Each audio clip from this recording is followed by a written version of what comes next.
Good evening, everyone. Welcome to the Committee of the Whole meeting on March 9th, 2023. I call this meeting to order. Councillor Davis is excused this evening.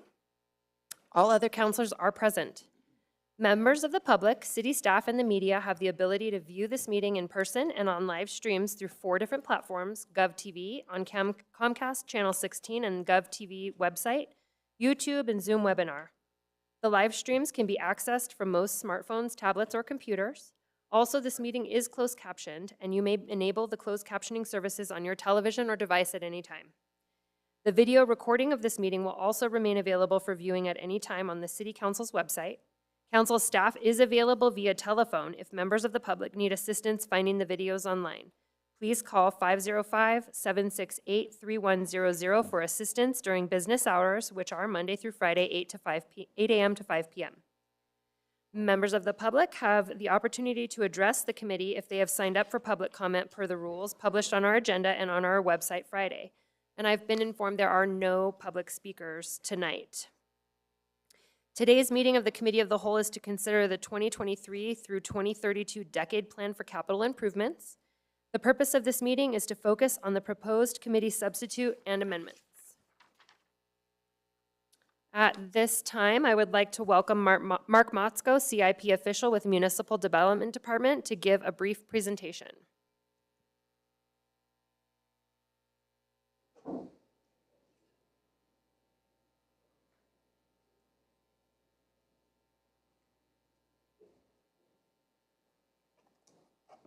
Mr. Motzko, before you begin, for the councilors' reference as well, tonight's plan, councilors, is to hear some presentation, and then in between some of the departments, as we proceed through the way everything is laid out in the resolution, we'll have opportunity before we move on too far from the actual department itself to ask questions. So please make note of your questions if you have them already, or as Mr. Motzko is giving the presentation.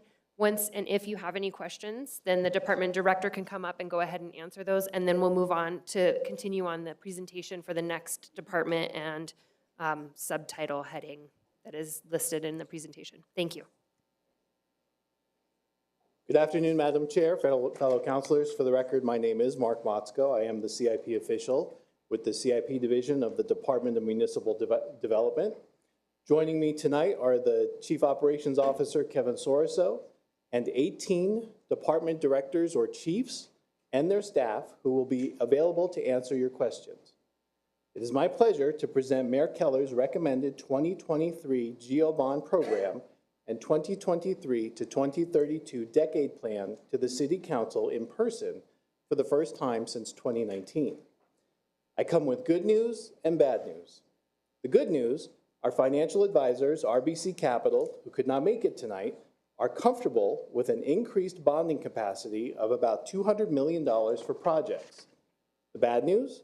Construction market indicators of increased inflation, soaring equipment and supply prices, and an extraordinarily tight labor market will not allow us to make this funding stretch as far as we were hoping. A very quick recap. For the record, planning for the GeoBond program is a 2-year process. There it goes. We vote in the odd years and we plan in the even years. The process began more than a year ago with City Council adoption of the criteria resolution. This resolution establishes policy and specific criteria for evaluating projects proposed for inclusion in the 2023 program. So how do we do that? We do that by going to the departments and saying, if you had this much capital for 2023, what projects would you use it on? They send us all of their projects back in a list. We form a staff committee of professionals across the city, rate and rank all of the projects, then take those rated and ranked projects and go to the CIP committee, which is comprised of the CAO, CFO, and Director of Council Services. They meet to finalize the program, submit that program to Mayor Keller. Mayor Keller then sends his recommendations to EPC, and then from EPC to the council.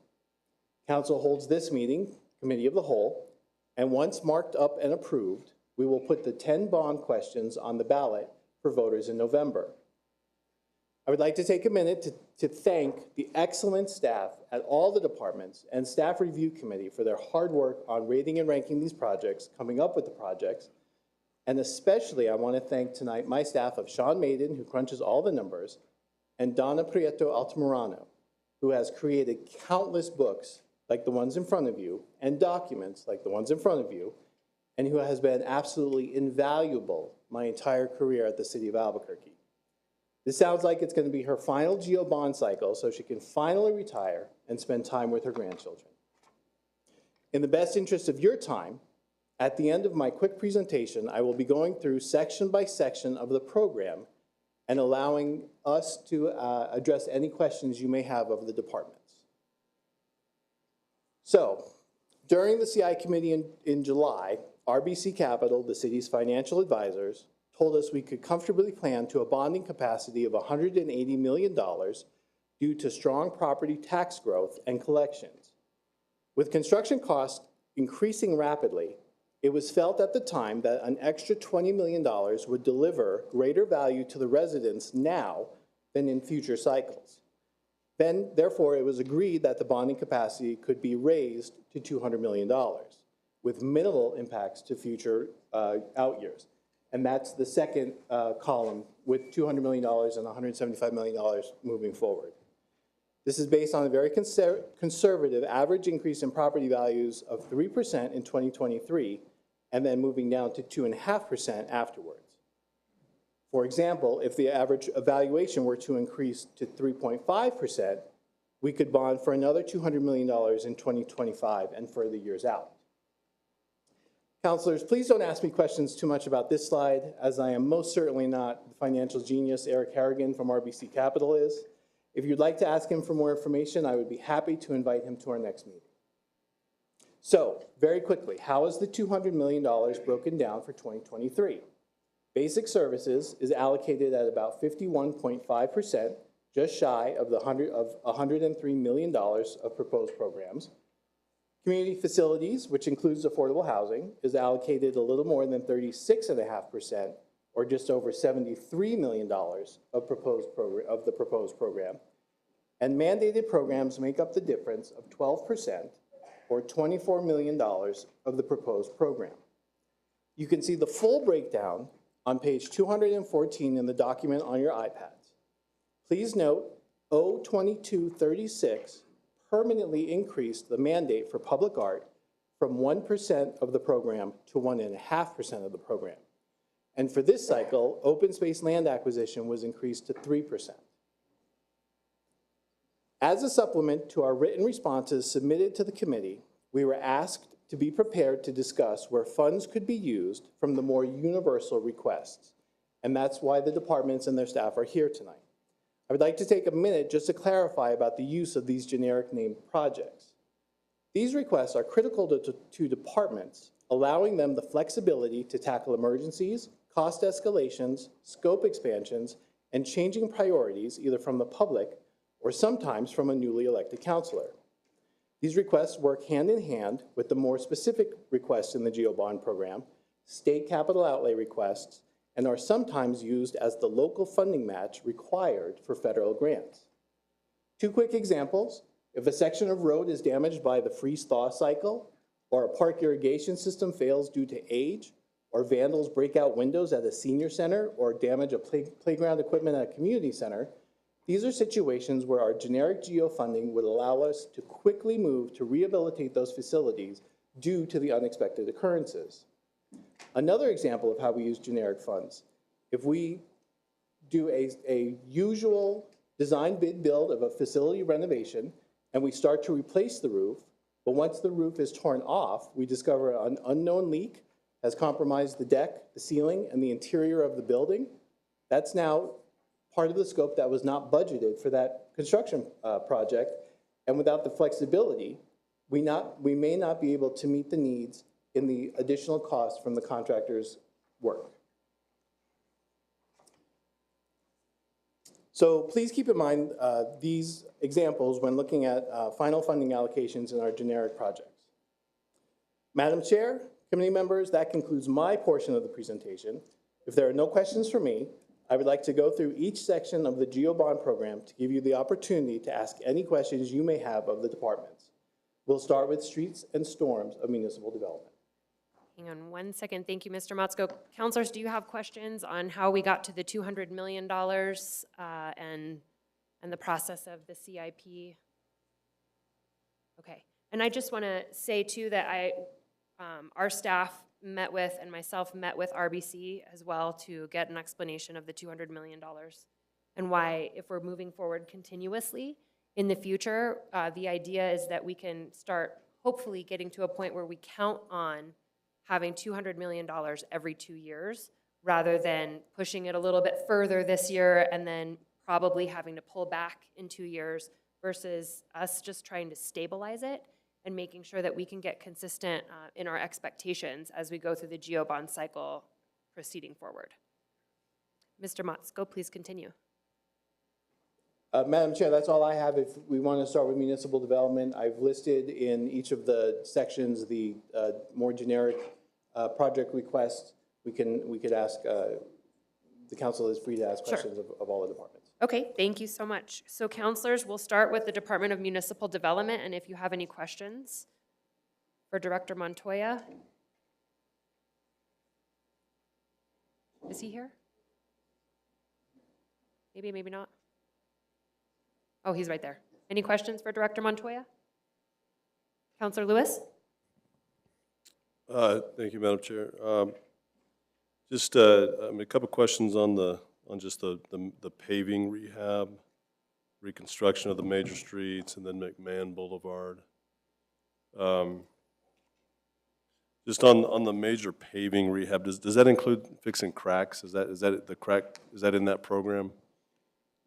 Madam Chair and Councilor Lewis, that is correct. We have two funding sources for crack seal, paving streets, rehab, that sort of thing. First is the bond program. Some of the proceeds are used for that out of this funding. And then the quarter-cent tax, which makes up the bulk of it, right at about $18 million a year. Okay. And then, Director, you have for reconstruction of major streets, major intersections, and do you have a plan, I guess just a plan on that as well that just shows the priority streets and where that's going to be? Madam Chair and Councilor Lewis, yes, we do, and we can share that with you. Can you share that with us? And that is a generic account only because something may be bad today, and we fix it, and then something is in a year or so, we determine that that is a need as well. So we do have a listing of those as well. And then would you just give an update on where the McMahon Boulevard project is at right now, just the status of that, next steps? Mr. Chair, Madam Chair and Councilor Lewis, so McMahon Boulevard is partially funded. There is a portion of that we're ready to go to construction. The bridge portion on the south end that is not connected will connect us actually from Universe up to that point.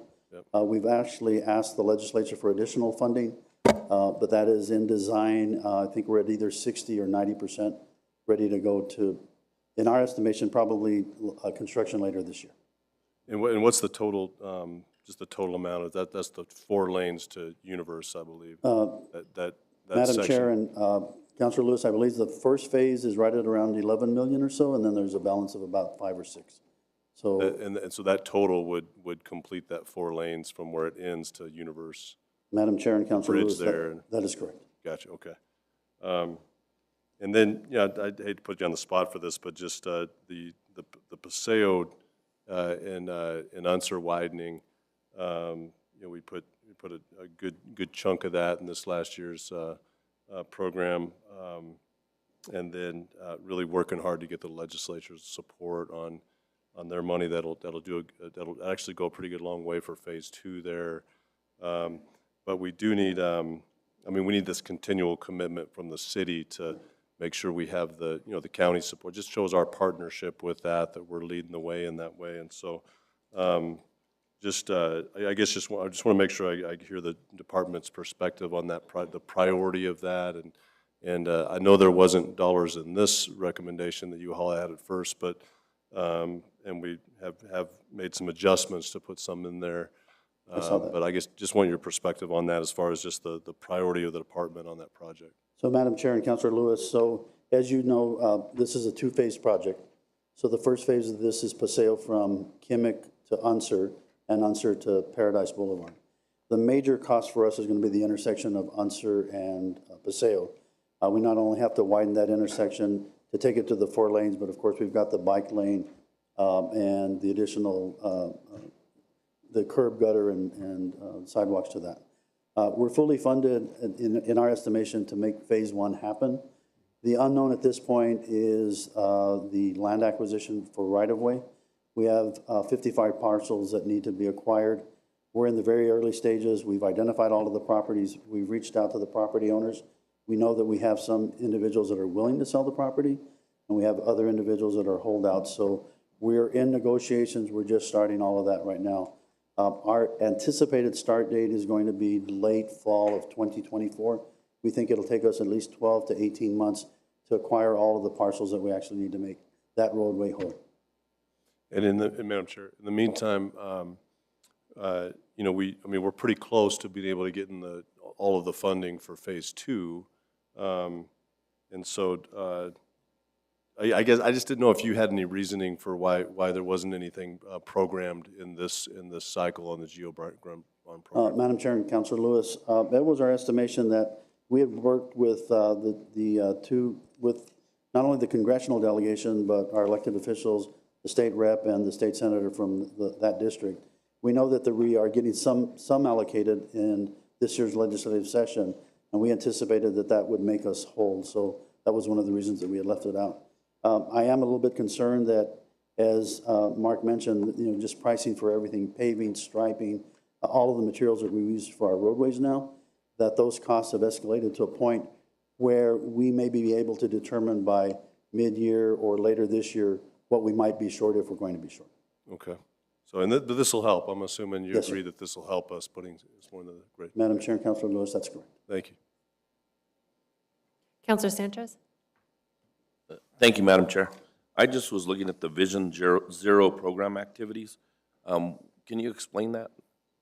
Madam Chair and Councilor Sanchez, Mayor Keller took the Vision Zero challenge about 1.5 years ago, maybe 2 years.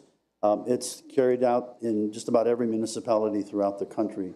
And basically what our goal is to reach 0 fatalities. In our case, I think it's the year 2040 and maybe a little bit right in through there. The idea is that we have a Vision Zero coordinator, and we also have an individual that works with her. We have identified those areas within the city where the fatality rate is extremely high, either pedestrian, even vehicle fatalities, pedestrians that are hit but injured. So the goal is to look at those areas and then make any necessary improvements that can be made. So if it's an additional crosswalk or if it's additional signalization, maybe the lighting, especially on Central, there are parts. If you look at between Louisiana and Pennsylvania where you've got some dark spots, we had 2 fatalities in February. So we look at those sort of things to determine where can we improve and what can we do to make things better, not only for the pedestrians, but people that are driving through there. So it is a challenge, and we have 2 very strong individuals that are making that work for us. How are you determining where the hot spots are, and how's that information coming to you? So we work closely with, and let me just quickly introduce the 2 deputy directors that are here, and Jennifer needs to jump in and just get me through this as well. But Jennifer Morrow and Jennifer Turner are here from the department, as well as Christine Ching. So they're individuals that work closely with me. The Vision Zero program is part of Jennifer Morrow's, one of her divisions.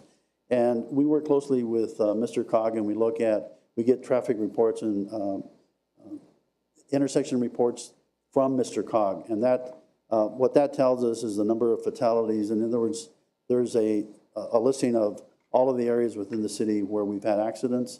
We also work with APD. We look at their police reports. So we gather information from those 2 entities to determine where we've had an increase in accidents, an increase in fatalities, those sort of things. Okay, and the reason why I'm looking at this is because right now we still are on the rise for fatalities, and we've been doing Vision Zero for a little while now.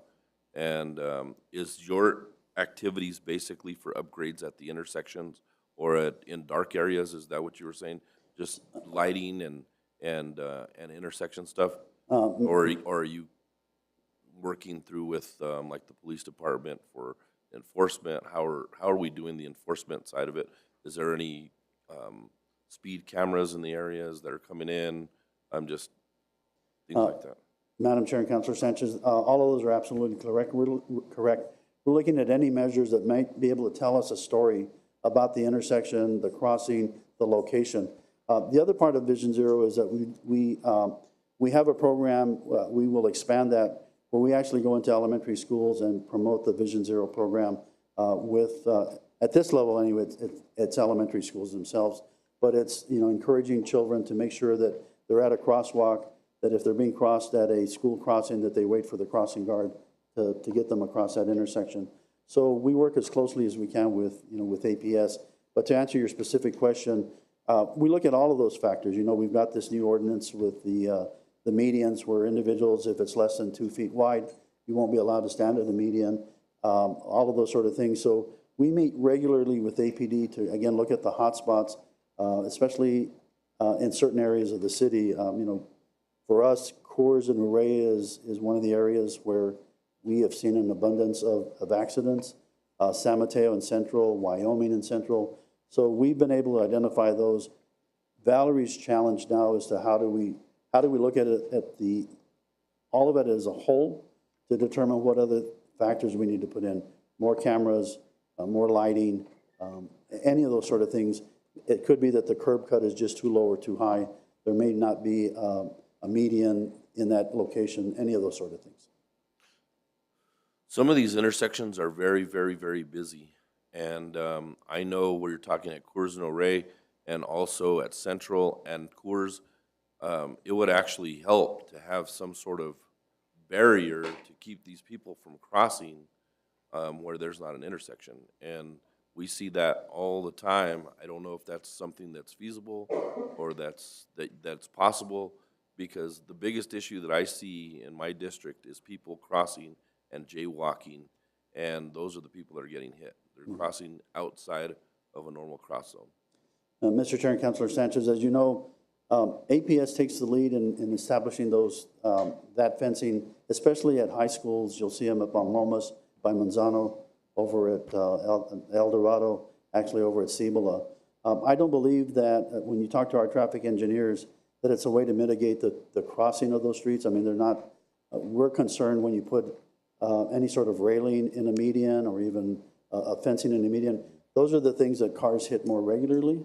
So it's just one of the things that we're very cautious about installing just anywhere. Okay, thank you. Counselor Benton?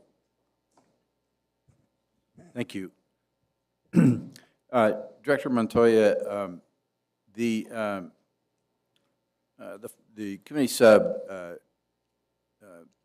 zeroes out the government center rehab. Can you tell me the implications of that? But if you can just repeat that question, Councilor Benton, I'm sorry. The government center rehab The government, project, I believe that's under your department. in this building here? Yes. The rehab that's going on now? Yes. Did you want an update on that, or? Well, no, there was the administration budget included, how much? It may be in, so if it's in, it may be in the general services budget. I can turn there real quick to look. Since you were, Yeah, I apologize, I thought I had it right here. Counselor Benton, it looks like the city's improvement rehab, is that which one you're talking about? Yeah, it may be Or in- city government, old city hall whatever we building call it, improvement? City Hall. I guess Well- we should start calling it City Hall again. There's, Stop calling it Government Center. Counselor Benton, there's two, though. There's okay, so you were talking about the city government, old city hall building, so that's in the, which was at 3 million, and then my committee substitute brought it down to 1 million. but So that's I, in general services department, is it not? yes, that's correct, which we'll be I mean, I'll getting to try to that answer here in a it, little bit. or Director Craig is here as well, if you need to answer that question. Thank you, Madam Chair. Absolutely, no. If you want to try to answer it, Director, that's fine, or if we should wait, I'm good for the General Services Director we can wait and do it. We can wait, and then if I need to come up with them, I will. Okay, sounds good, thank you. Any other questions? Okay, so, thank you, Director. I mean, you don't, I don't think you have to stay per se. You could take this and just like wave to everyone on your way out and say, I went first, I'm done now. All right, so counselors, I think we are going to now move on to Parks and Recreation. And Mr. Motzko, feel free to jump in if I get ahead of myself and mess something up at some point. But we're going to go on to Parks and Recreation. If you have any questions for Director Simon. Counselor Feeblecorn? Thank you, Madam Chair. Director Simon, I just wanted to get an update on the open space Bosque restoration and get a plan for, how that money would be used. Madam Chair and Councilor Feeblecorn, great timing of that question. We have just spent the last about 2 years updating the core planning document for the Bosque restoration efforts. It's called pretty much the Bosque Action Plan. And it hadn't been updated in quite some time. And we now have really scientific-based assessment and recommendations of where the most important work that should be done in the Bosque. It's sort of honed in on about 10 places where the restoration work is the highest priority. So the dollars that we would get through the next bond cycle will be completely guided and attached to an excellent new strategic plan document for the Bosque. Thank you, Madam Chair. And so, I ask about this every time the Bosque comes up, but is this the long-term plan to keep that, massive asset for the city of Albuquerque alive and thriving for the next, 20, 30, 40 years? That is the goal. This is probably it's a resource unlike one that many cities have in our country, right through the heart of our city. And I think everyone realizes just how precious it is to many of our residents and the values it gives us. They're really strong economic and wellness values, as well as just the pure recreation beauty. So yes, the plan is designed to, as more and more of the work we have to do is to actively go out and restore areas and replant and work with some changing conditions in the Bosque. So it needs our active engagement. We got to give nature some help. And this plan lays out pretty much the top 10 spots that we need to work. And, even if the council was double as generous as you usually are in this area, we still would, of course, have more work than we could possibly fund. But I'm very confident that the dollars that you would allocate are going to be matched up with good strategic priorities. Thank you, Madam Chair. Madam Chair. Thank you. Counselor Sanchez and then Counselor Benton. Thank you, Madam Chair. Director Simon, I have a question about pool renovations. You know that I'm on the west side. West Mesa Aquatic Center is in my district, and that pool serves thousands and thousands of our young people each and every day.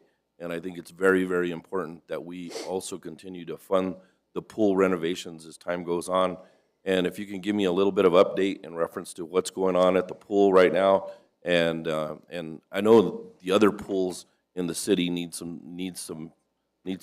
work as well. But I just want to make sure that all of these young people that use these facilities are being taken care of, and if you can give me a little explanation and a breakdown in reference to what we're doing with the pools. Sure, Madam Chair, Councilor Sanchez.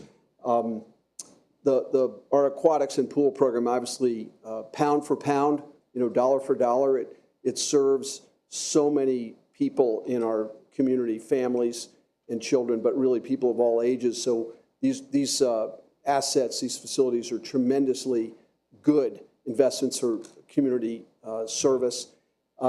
Councilor Sanchez, thanks to the council and you and the administration, the West Mesa Aquatic Center was the big winner in 2022.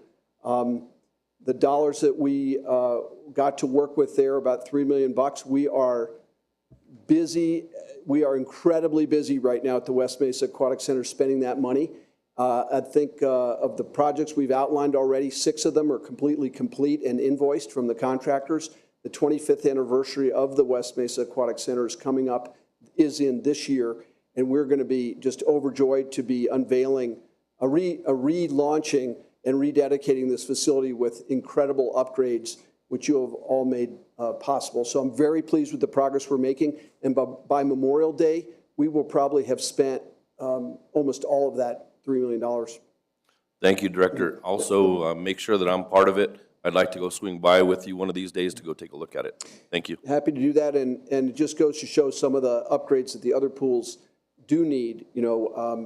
They come in sort of large money. The price tags are large on some of these. The last windstorm we all went through ripped about half the shingles off the roof of the Valley Pool, and is now raining continually in the Valley Pool, steadily.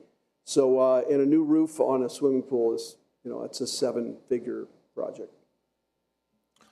Thank you, Madam Chair. Thank you, Director. Counselor Benton? Mr. Director, over the years, we oftentimes have discussions about the need for maintenance equipment and heavy vehicles for parks. Can you tell me the status on how you stand with those that type of equipment? I know in the past we've often kind of been like a bunch of Cuban mechanics trying to keep some equipment going. Madam Chair, Councilor Benton, thank you for bringing that up. I think our staffs across all departments work very hard to keep city equipment well-maintained and do the preventative maintenance that make sure these assets last as long as they possibly can for the public, right?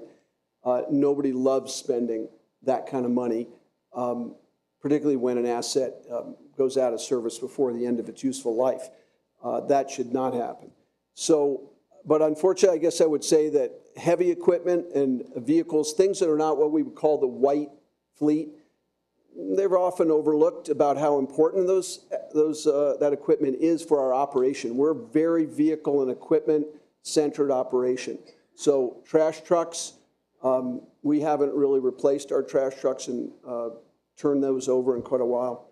And other heavy equipment we need, whether it's yellow or just other big, dump trucks, wood, the equipment for tree care and things like that. They come in large price tags. You cannot get a trash truck now for less than $400,000.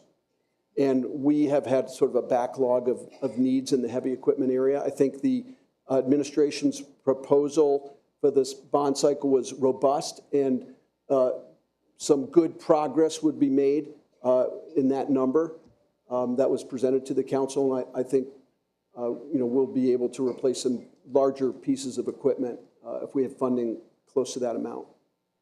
Thank you. Counselor Grout? Madam Chair, thank you. Director, can you tell me about open space facility improvements? What do you have planned for that?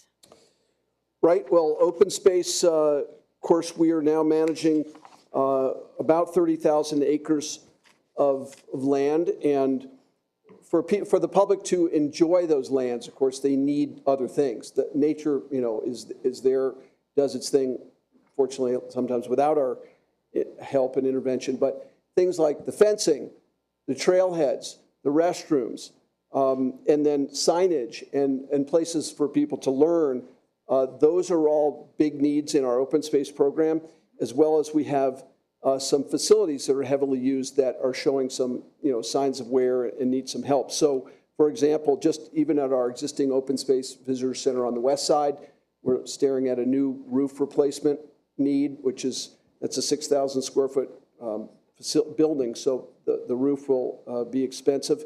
We're continuing to invest in the shooting range park on the west side. It's very, very important not only for the public and recreational activities there, but in our partnership with APD. This is probably the Middle Rio Grande's most important law enforcement training facility outside of the academy itself. And we're working with APD to improve it in every respect. We're continuing to make progress on our Candelaria Nature Preserve plan in the valley, the North Valley. And then, as I said, fences, signage, parking lots, restrooms, those would all be slated for benefits. We also have a large project going in the Tijeras Biozone. This is a series of access improvements to open space land we've acquired and a proposed small education facility in the Tijeras Biozone itself. And again, some of the dollars are tentatively earmarked for that project. Thank you. Do you know how many dollars? Well, I believe the request in the administration request, let's see here, was, if I'm not mistaken, a little over $1 million. Oh, Excuse me, 1.3 million. yes. Yes. So the four biggest priorities, I guess I would say, would be the Tijeras Biozone, the Candelaria Nature Preserve, the West Side Open Space Visitor Center, and then miscellaneous parking lot fences and restroom improvements. The exact amount that we would spend of that amount, of the total amount on Tijeras, I think will depend on a couple of factors. One would be how well we do at the legislature. That's always an important factor. Secondly is some cost estimates that we still have to do regarding the existing building in the Tijeras Biozone. And that'll help determine like where the highest spending needs are to kind of upgrade that facility. Okay, that is on the list to, Yeah, is I part of think the we 1.3. clearly would plan to spend some of the open space facility renovation dollars at the Tijeras Biozone Nature Center location. But with working with 1.3 million total for the division, obviously, we would not be able to spend every dollar there. understood. Thank you. Mm-hmm. I want to thank you for, you guys do a great job with the parks. They're beautiful. Rachel and I went and toured the ones in my district. We got through half of them this last weekend, and they're in great shape. There's some things they need to be improved upon, but not a big, they're on your list. I know that they are, but we have some really, really nice parks, and I appreciate your team and everything that they do for us. Thank you, Counselor. I think the credit goes to our dedicated staff, but I will pass those words on. Thank you. Counselor Fiebelkorn? Thank you, Madam Chair. Director Simon, I just wanted to follow up on Councilor Sanchez's questions about the pool renovations. When you said that the West Side pool was the big winner last year, you were talking about capital outlay. Is that true? It was mostly capital outlay? Madam Chair, Councilor Fiebelkorn, the council passed a special capital GRT bill last year. Okay, Yeah, and there were dollars included in that for the West Mesa Aquatic Center. okay. And thank you, Madam President. So I think we did, pardon me, we did get about 50,000 in capital outlay for West Mesa, also from the legislature, but that was dwarfed by the great support that came in that GRT bill. Thank you. And then we have a pool renovation happening in District 7, and we did not get funding from these kind of general funds. We raised money for that project individually. Can you just tell a little bit about what this kind of open-ended fund would provide versus if there's a project like the one that we're doing in District 7, we had to go out and raise those funds? I'm just trying to Right. understand when you get to use these funds and when you have to go out and raise capital outlay funds or gross receipt tax bond Madam Chair, funds. Counselor, the one of the chief benefits of the program activity as we propose our capital outlay dollars is the flexibility of the money. When we have an unforeseen maintenance problem or a breakdown, when pumps go out, roofs get blown off, circulation systems need to be replaced, filters break down, or we have to replaster something, we have the flexibility to use these dollars, the general monies there in this program area for the priorities. Now, at the same time, we always go into the bond cycle thinking about the highest priority large projects, right? And I would say that the Montgomery pool renovation, is a high priority. We do have some really pressing needs at Valley Pool and at the Betsy Patterson Pool, which is also known as the Sandia High School Pool. And those are core needs like HVAC, pump and circulation systems, and in the case of Valley Pool, a roof that is no longer serving really in that capacity. So we go into it thinking about those big projects, and we try to squeeze out as much of those as possible, many of those as possible, while reserving dollars for the unforeseen problems that are undoubtedly going to crop up over the bond cycle. Any other questions, counselors? For Director Simon? Okay? Thank you, Director. Thank you all.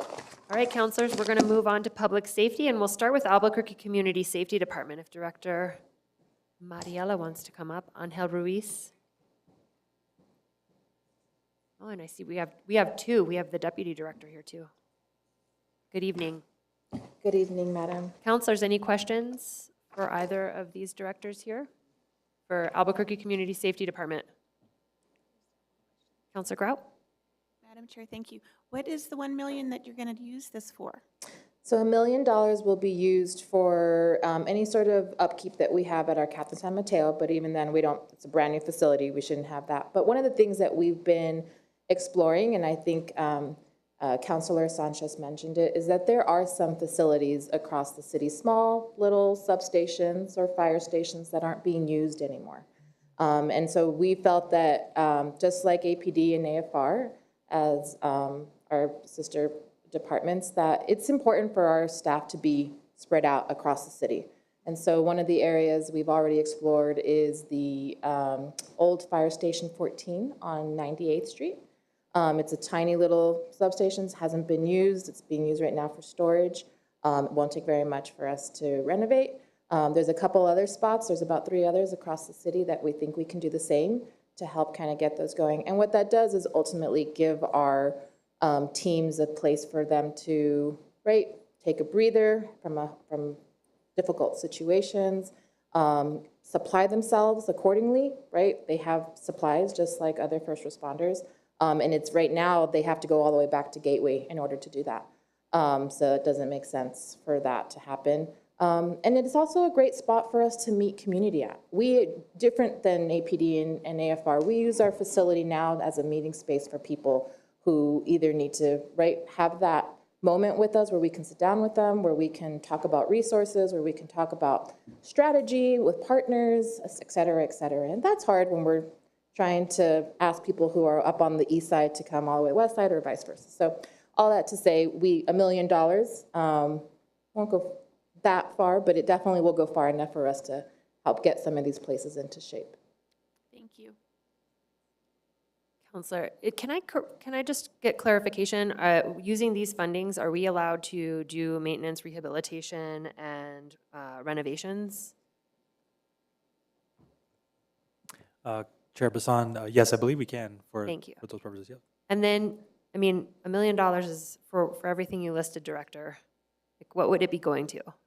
So again, these spots are not able to be used, but I'll give you a sense. 98th Street Fire Station, definitely if you pass it, it needs a fresh paint of coat. It needs, maybe those painters that did the Gateway can come into that space, but they need, it needs, it doesn't have any heat or air conditioning.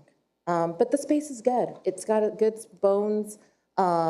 Those are kind of really small. When we, even just in that space, that's looking at like maybe $300,000. Needs some new networking, small things, but having spaces for our vehicles, that's a big deal.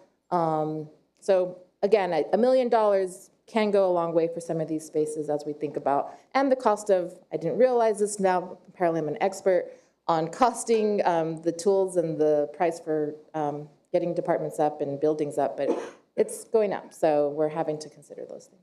But yeah, Thank it you. won't go very far. I agree with you, Counselor and No, Madam Chair. Director, that sounds way better than, I'm sorry, the first one I was thinking, okay, well, $1 million is $0 with that list, but with what you said now, when is the San Mateo and Catherine facility going to be ready to be utilized? I mean, because you also listed that originally, so I hesitate to be, I mean, the $1 million, I'm all for 98th and having a west side hub for you all. I think that I'm in full support of that. I just am concerned about San Mateo and Catherine using $1 million when I think that, and I hope that that's what it would be going to, is something like the 98th location. Yeah, thank you, Madam Chair. So we are actually ahead of schedule. They had given us an 18-month turnaround. They actually did physically break ground a few weeks ago. So we are ahead of schedule. We think that will be done in less than a year.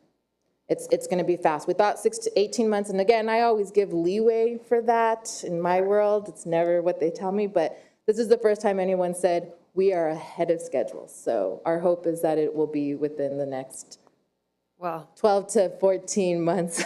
I say that hesitantly. that is also encouraging, maybe before there's more inflation.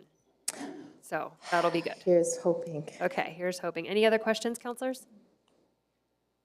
All right, thank you, Director. Thank you, Madam Chair. We're going to stick with public safety and move on to Albuquerque Fire Rescue. I see that Chief Jaramillo is here, and I know that she brought her wing woman with her. Counselors, any questions for AFR? Maybe no need for any wing people of any kind? The best wing person ever. There you go. All right, well, thank you so much. And Albuquerque Police Department, counselors, any questions for APD? Thank you for being here. It seems as though you're off the hook tonight as well. Stay tuned, though, I'm sure. Okay, so we're going to move on then from public safety to transit. Let's talk, is Director Keener here? Oh, there she is. Okay, so any questions for transit, counselors? Counselor Fiebelkorn? Thank you, Madam Chair. I just wanted to get some more information on the revenue and support vehicle replacement expansion that's in the original bill, and just wondering what those vehicles are and what they're being replaced with.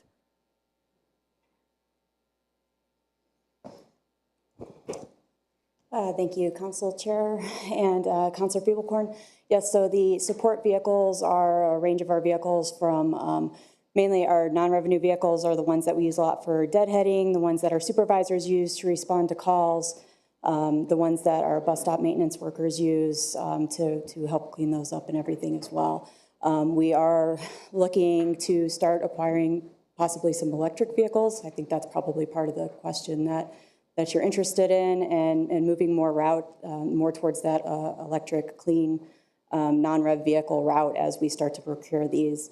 We'll likely be asking for some of these as well in some of the grants that we're making applications for as we go forward. But a lot of our fleet is aging, and we are short on those vehicles. So it is, even when we are sending out deadheads, it is delaying us because we don't have those as well. Thank you, Madam Chair. So of the requested $2 million, what percentage of that would be spent on electric vehicles, and what percentage of that would be spent on traditional emission gas guzzling vehicles? Yeah, Madam Chair and Council Fiebelkorn, I don't know that I have that exact answer for you at the moment right now, except on what we were going to do to split those up. But we have just recently started to look at the electric vehicles and trying to lean more towards that route. Thank you, Madam Chair. And so does transit plan on following the city's fleet replacement guidelines that says that vehicles that are purchased would be electric unless there was a reason that they would not become electric? Or does transit have a free pass on that?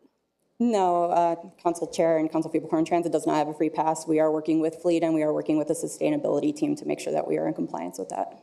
Thank you, Madam Chair. Any other questions, counselors? Counselor Lewis? Madam Chair and Director, just with all the conversations and that we've had about just the condition of the bus stops and station improvement, just looking at this, my only, I guess, question would be, are we putting enough of a priority in this program, given the department? I mean, or is it? Can I assume that it's fully funded to be able to make those improvements at those stops? Just a lot of conversations about the condition of those stops and how much work we need to put into the cleanliness, just improvements that we need to make them to where they're just quality. And so I guess I'm asking you if you need more money.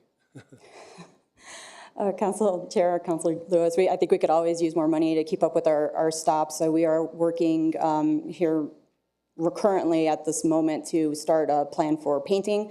So we do have that out, and that will be going up to bid here shortly. We are also doing some decaling on the art platforms, as well as some deep cleaning of those concrete pads as well, because those are in pretty bad shape. But yes, we have from the station signs that will be going up and being replaced eventually, to just keeping up with them and the replacements that need to be made with the shelters. It's definitely could always use more funding for that. So to get them up to the standard that we're looking for and that you're looking for, do you feel like this request helps you to be able to complete that, get it where it needs to be?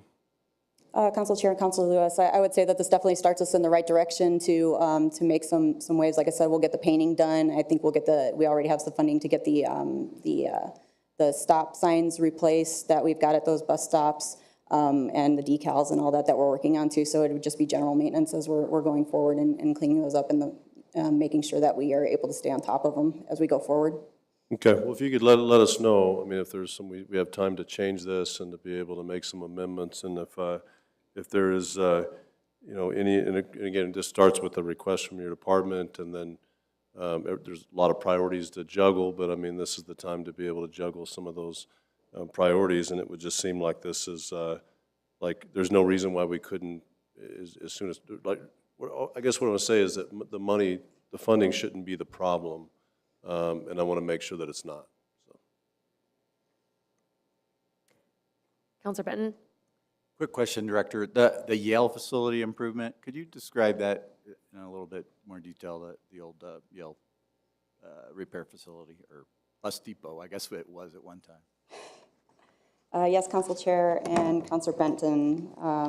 The Yale facility improvement that we have is currently going through our design phase, or our planning phase, and just to determine on what all we are going to be looking at as far as the facility renovation goes. So a lot of this has to do with balancing what kind of fueling we'll be doing there, what kind of operations that we'll have out there. But right now, it is in the design phase to kind of determine what that is going to look like in the future. So it'll be a little bit before we have the actual plan for what that actual renovation is going to be. So this funding request is mostly for design money? Yes. Thank you. Counselors, any other questions? Director, I do have a question. Well, actually, Mr. Muniz, can you tell us how much is available currently for the revenue and support vehicle replacement expansion for transit? Council Bassan, currently, in the latest reports as of January, it shows there's about $7.6 million of unspent or unused, unencumbered amounts for the revenue and support vehicle replacement program. So Director Keener, in addition to that 7.6 million, the administration asked for 2 million more. I brought it down to 1,690. And I'm going to kind of explain that probably right after this. Counselors, I want to explain my mentality of that. But in addition to the current why hasn't, I mean, and I know I'm going to get asked this question of the administration when it comes to why haven't we spent money on our end too, but why haven't you spent $7.6 million to replace some of these vehicles? And then yet we're supposed to be giving another 2 million. Councilor Chair, Councilor Bassan, as far as the $7.6 million go, I don't know that I have that answer on why we haven't spent it yet. That's okay. Thank you. Thank you, Director. So I don't have any other questions for you about that, but counselors, I do want to kind of, just because it's already come up a little bit with what Counselor Benton was asking earlier, and then with this one too, the administration gave us a bill for $200 million. At one point in time, there was a bill that was being considered because of what we were told by Eric Harrigan, who is with RBC. And so that originally started at $160 million. So what I did when I looked at this to create something where I was able to work in what our priorities are as a council, I took a moment to look at what the administration would have designated if they were pinched to $160 million instead of what they ended up deciding on in the end with $200 million. And I ended up picking the lowest of each of those line items because on one, I figured if the administration, on one hand, thought that a lower amount was acceptable, then why not start there so that we could work in our priorities without just full-on cutting something. And that's where you're going to see the most done in anything decreased. So I'm happy to discuss that with you over the weekend or tomorrow or whenever or before the next council meeting, because I think that that's something, there was a mentality here that it wasn't just stripping something away, it's that the admin originally was considering some of these lower amounts, and that way we could work in some of our priorities. There is a little bit more where I took from on a couple things, but it's minimal when it comes to some of them. So in regards to bus stops, on the admin's original bill, it was $125,000.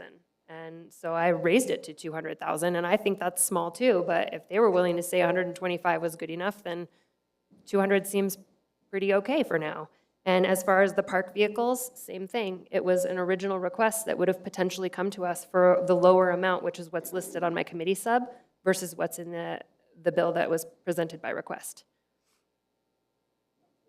Councilor Benton? Yeah, just to respond, I appreciate the question about the stops, the bus stops.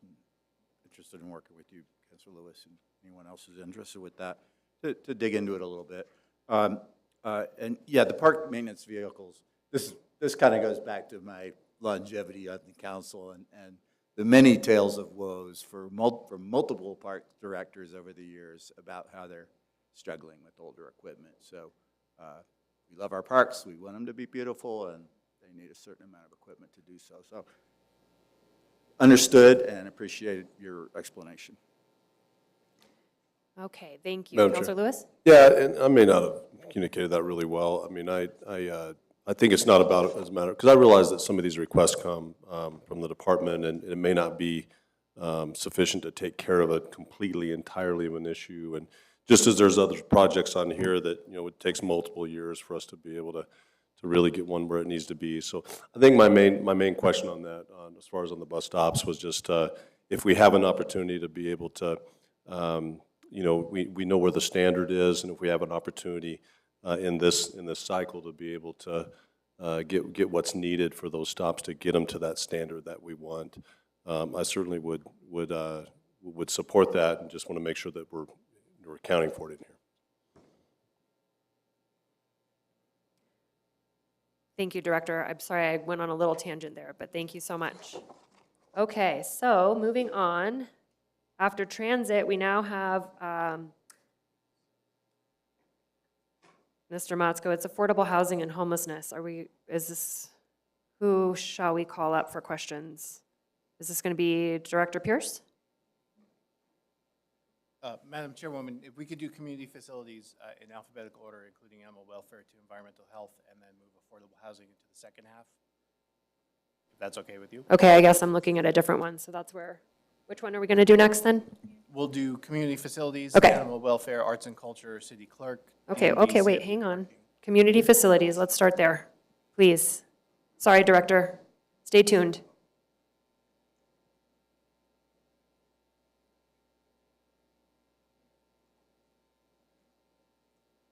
Counselors, any questions for community facilities? Counselor Fiebelkorn? Animal welfare, we'll start there? You have Sure. questions for Director Ortega? I can ask a question of Director Ortega if she's here. Okay. Okay. If Director Ortega can just talk a little bit about the veterinary clinics request and why that's important, I'd love to hear where we're at and where we're going. Thank you, Madam Chair and Councilor Fiebelkorn. Well, the request was for the West Side Clinic. Currently, our West Side Clinic is operated out of a modular building that is basically falling apart. It was intended to be a short-term solution, that it turned into a very long-term solution. So we were requesting money actually just for phase one of building a new clinic on the west side. Phase one would be the shelter side of the clinic. But of course, with the phase one comes a phase two and a phase three, that we were submitting a request through legislature to support phase one and phase two. And we really appreciate the operating dollars that you gave us from the cleanup bill this year. That's already spent. We have some very large projects that are starting now in March. The replacement, the overall replacement of the HVAC system at the east side starts March 26th and will be completed by June 30th. We have a brand new renovation to the bathrooms on the west side that get us ADA compliant, and also the industrial size shade structures for the play yards. So we are spending not only the $2 million that you've given us, but an additional $1 million from our CIP dollars to make these large renovations happen in our shelters, which have been neglected for decades. Now, in addition to the clinic at the west side, we're also doing the proposal for the HVAC system at the west side, which at both locations, we're out of compliance with our own HART ordinance. So the renovations are really important. We have been very responsible and strategic in how we spend our CIP dollars. Of course, we are very resourceful when it comes to managing our budgets and making sure that a lot of the day-to-day wear and tear of our buildings, which occurs when you have so many animals, and also the cleaning of those facilities really wears on the drains and the facilities as a whole. So we've been really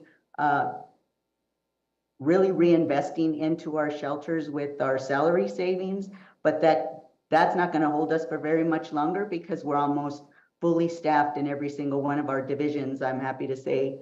So I think that, you know, the need of that $2 million, I mean, it's great that we're going to be able to kick some of the CIP dollars down the road, but I don't think that that not having that $2 million is going to allow us to make the renovations that we need. And of course, I have a lot of faith in the monies that could potentially come from legislature, but I know that you ask for the world and you don't get that. So I was hoping for the $2 million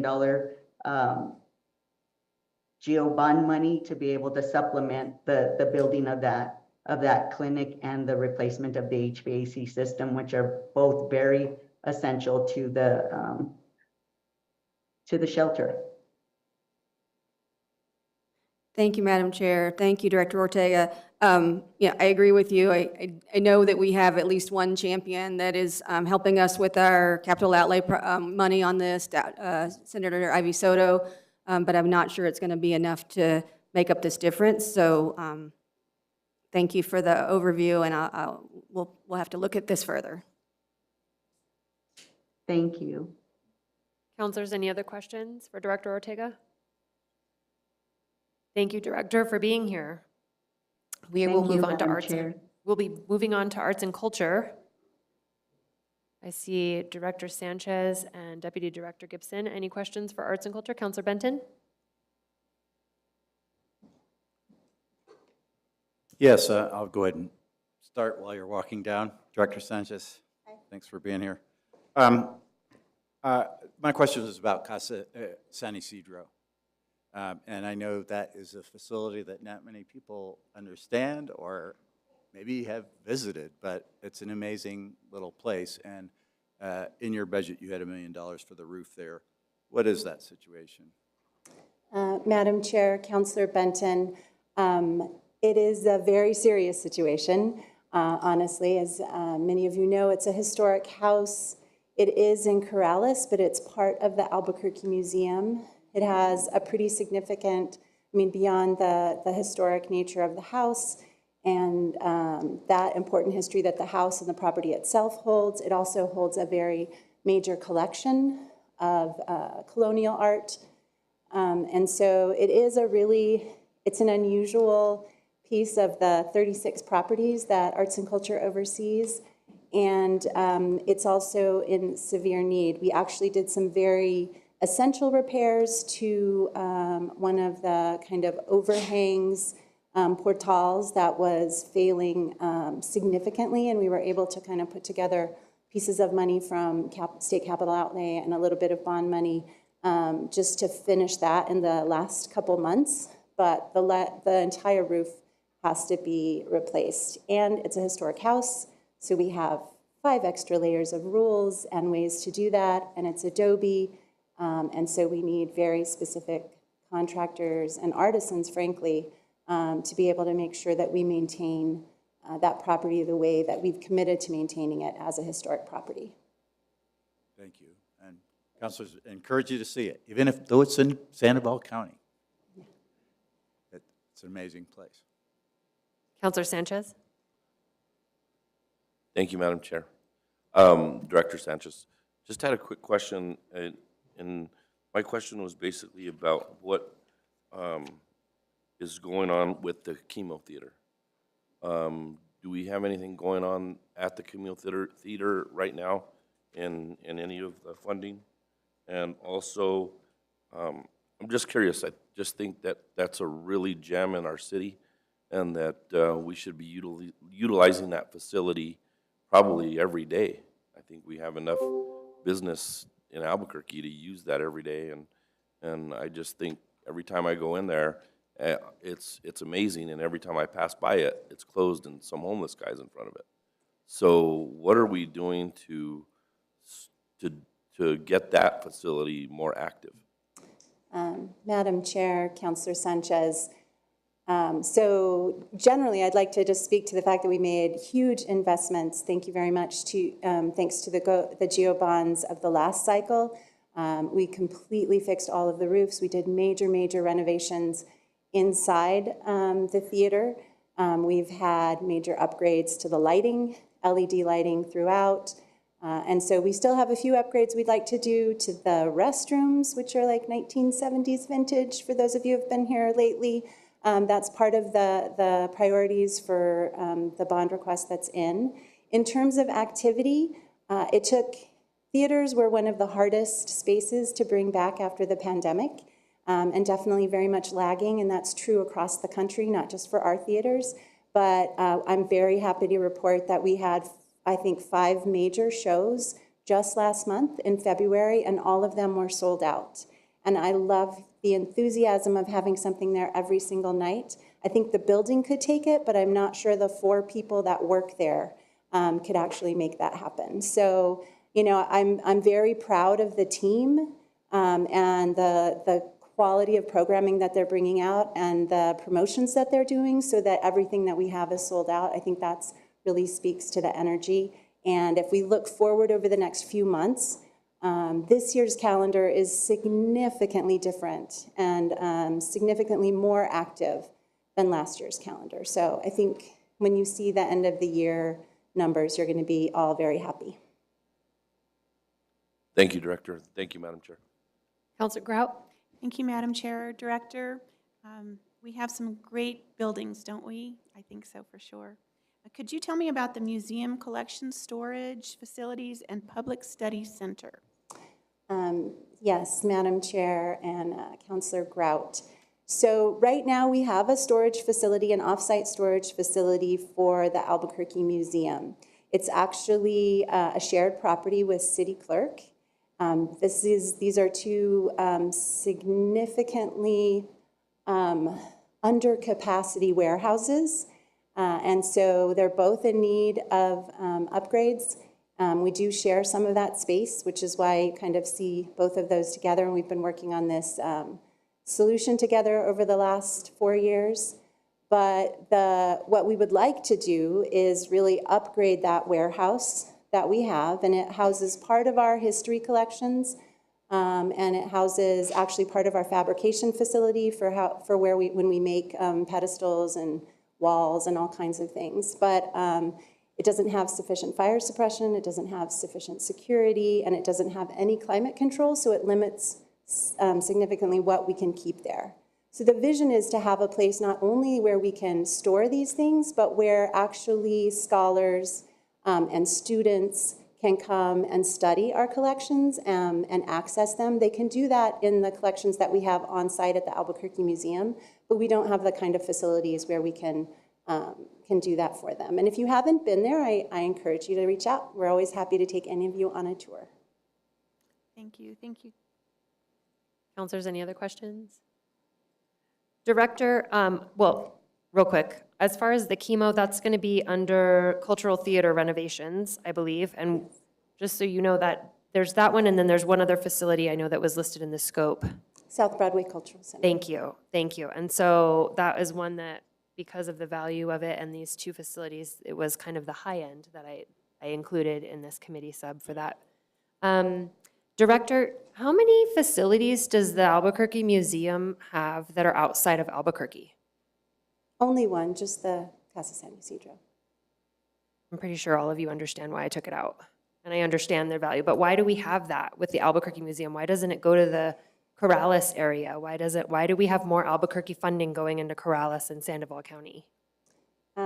Madam Chair, that is a very complicated question, and I can speak to why it's an important facility. And it was donated to the Albuquerque Museum because of the historic nature, because of the, and also all of the artifacts and artwork that came with it. It was a gift from those property owners to the museum, and it was accepted at that time, and so we are the caretakers of it.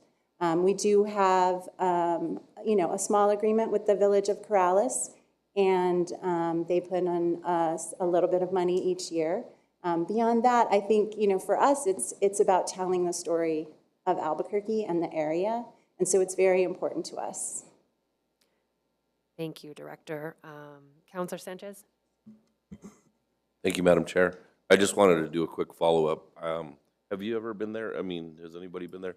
It's just an amazing, I know I've been a city employee for years and years and years, and I've actually have been there very early in my career. I think this has been owned by the city for way over 26 years that I was a city employee.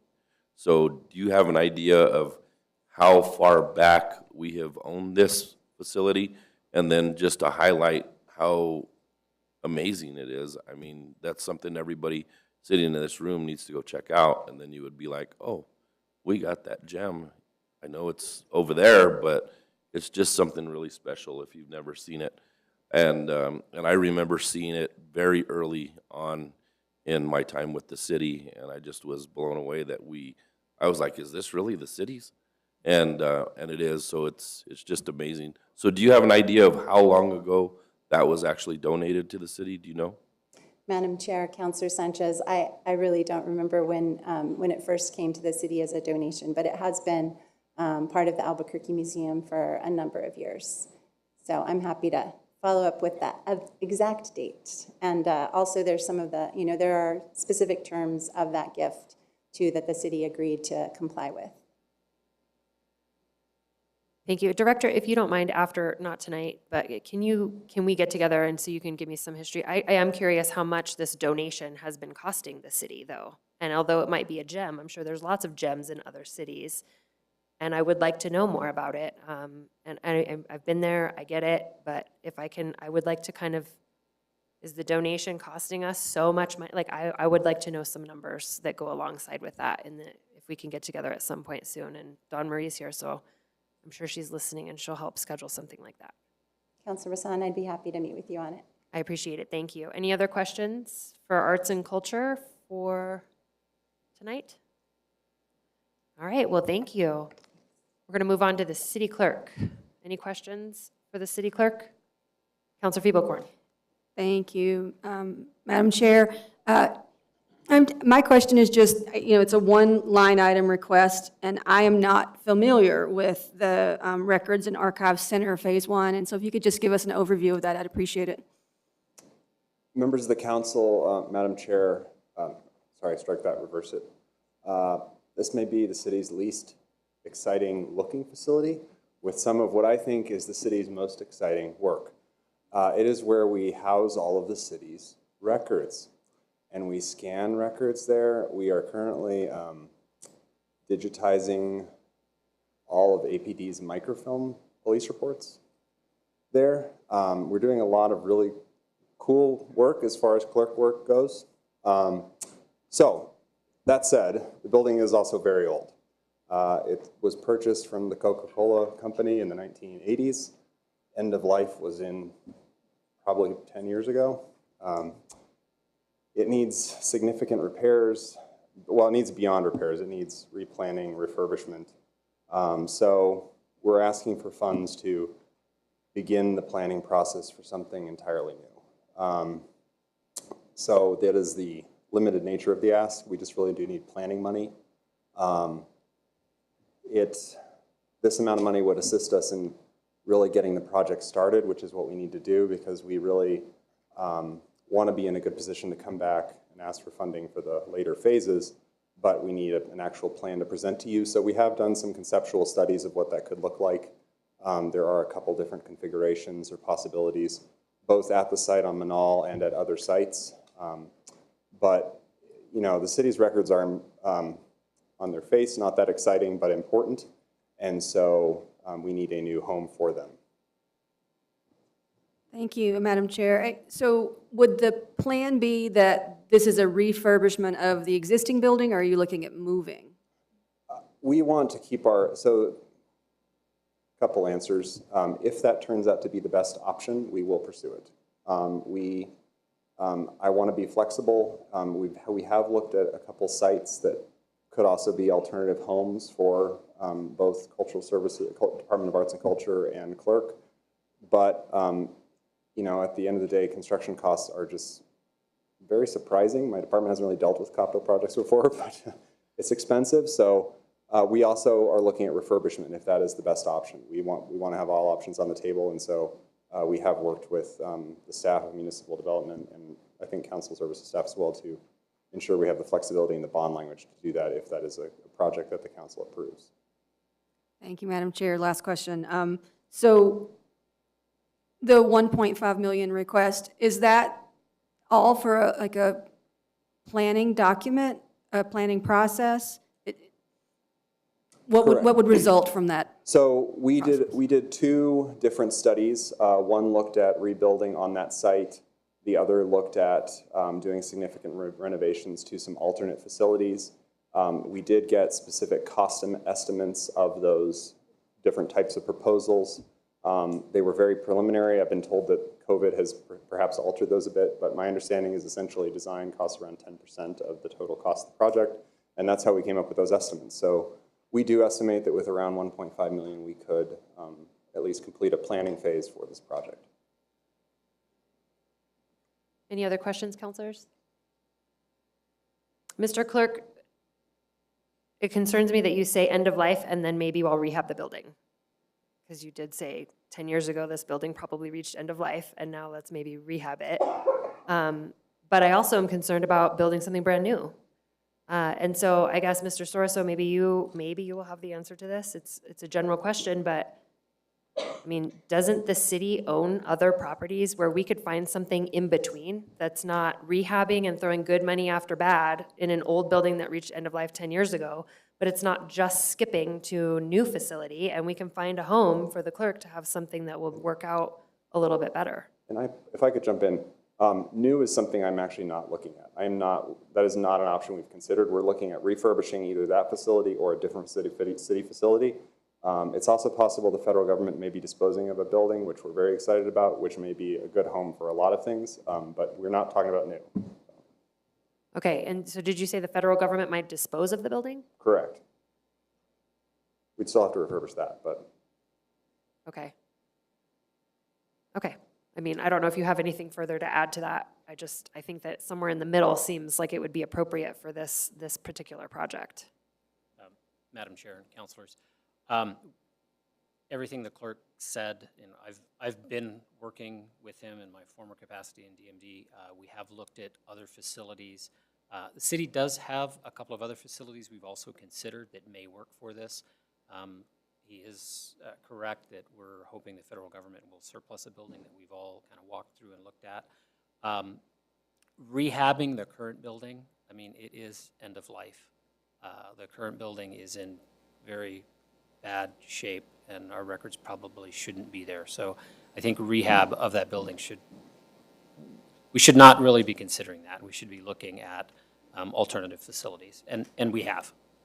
And building new is the least favorable of our options at this point. Okay, thank you. Any other question? All right, thank you, Mr. Clerk. All right, moving on to DMD, CIP, and parking.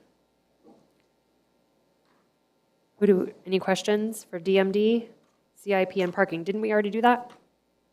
We did some of it.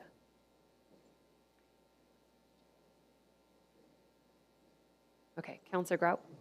Thank you, Madam Chair. I have a question about the parking garage down here. When I go to my meetings over and visit Albuquerque, I walk by and there's a bucket and it's collecting water from the roof. And it's been like that for a year.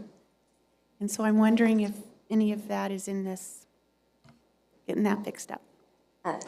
Thank you, Madam Chair, Councilor Grout. I'm Jennifer Turner. I'm the Deputy Director of DMD, and my director, Pat, asked me to come answer parking questions. So thank you for your question. I'm sorry to hear about the bucket. So with respect to the funds that we have requested, the first parking garage and fire facility suppression rehab project does not address your bucket. Unfortunately, that would be related to a larger facilities issue. And in parking, we're constantly trying to timely respond to facilities issues that are raised to us. But with respect to the funds we've requested for Parking Garage Public Safety Monitoring Project, we are putting in a number of cameras into Civic Plaza, and hopefully that will catch any events that are going on in the garage, as well as if we hear about a complaint, we can send folks down there and we can also take a look through the new cameras that will be put in the garage.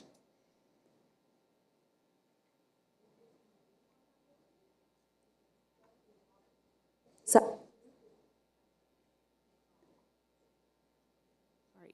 The roof is leaking. Are we fixing the roof in the parking structure? these funds aren't for parking garage roof repair. Okay, got it. Okay. Thank you. Thank you. Counselors, any other questions? Okay. I'm sorry. Sorry. Thank you. So are we fixing the roof? That's my question. My question is, are there in anywhere, then, are we fixing the roof in that, on the in the parking structure? Is that in this? Anywhere? That is not in these specific requests. However, there are Understand other requests to cover. Address that? That would be General Services Department. Got it. I'll ask him then. Thank Mr. you. Motzko, do you have something to add? Madam Chair, Councilor Grout, we currently, with General Services, have a project going on outside. As you can see, we're emptying all the planters and relining them. We believe that that's where the leak is coming from primarily. So actually, if you go out on the plaza tomorrow when the sun's out, you'll see the work going on. We're hoping that addresses the issue. If it doesn't, we'll continue to investigate where the leak is coming from. Got it. Thank you. Thank you for answering that question.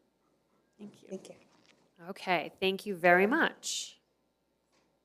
All right, I don't think there's any more questions for parking at this time, so we're going to move on to economic development, AKA metropolitan redevelopment. If you have any questions, counselors? Counselor Fiebelkorn. And who do we have here? Is Mr. Gruner here? Or on Zoom? On Okay, Zoom. thank you. Thank you, Madam Chair. I just wanted to get a little bit more information on which metropolitan redevelopment areas would be covered with this request and what the specific funds would be used for. Madam Chair, Councilor Fiebelkorn, this is Terry Brunner from the Metropolitan Redevelopment Agency. This request will cover the East Gateway, the downtown, and the Manal Metropolitan Redevelopment areas. And we have properties we're looking at, including Franklin Plaza, the property of Broadway and Lomas that's currently owned by MRGCD, and any properties that may come up as a result of the new MRA plan. Those would be the specific focus of this request. Thank you, Madam Chair. Counselors, any other questions? All right, thank you very much, Mr. Bruner.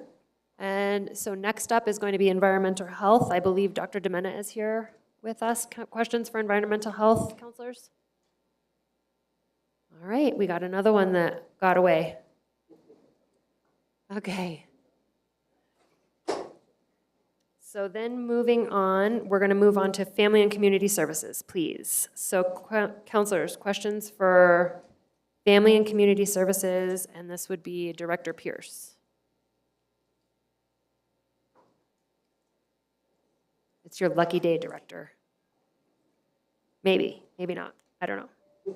General Services Department is next. Counselors, let me see who we have here. Do you have questions for, we have several questions for General Services. Counselor Benton, do you still want to ask from earlier, or? My question was answered offline. Thank you. Oh, okay, perfect. Counselor Grout? You got your question answered too? Any other questions for General Services? There you go. All right. I do want to say hello and introduce myself. I'm the new General Services Director, John Craig. Started last October. Haven't had a chance to meet many of you yet, but do want to say hello and thank you for not asking questions. Welcome, Director Craig. Thank you. Thanks so much. Not all meetings go like this for you. All right, Office of Emergency Management. I think we might have Director Ebner here, if any of you have questions in that regards. No? All right. Next up is Planning. Questions for Planning and Director Varela, counselors? Counselor Benton. Yes, I wanted to ask the director about the hardware and software request, and what that entails and how it'll help you. And Madam President, Councilor Benton, that is an excellent question, especially in light of the proposed amendment to what we saw.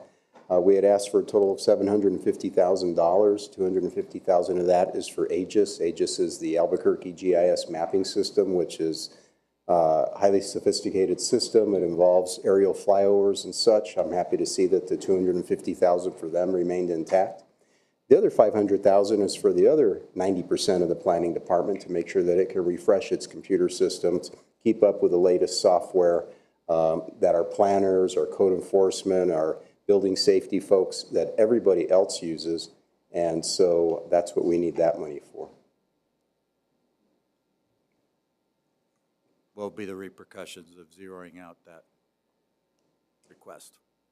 And Madam President and Councilor Benton, the repercussions of zeroing out that request would be,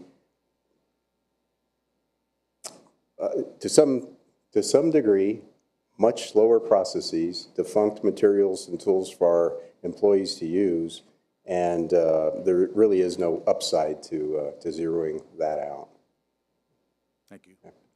Any other questions, counselors?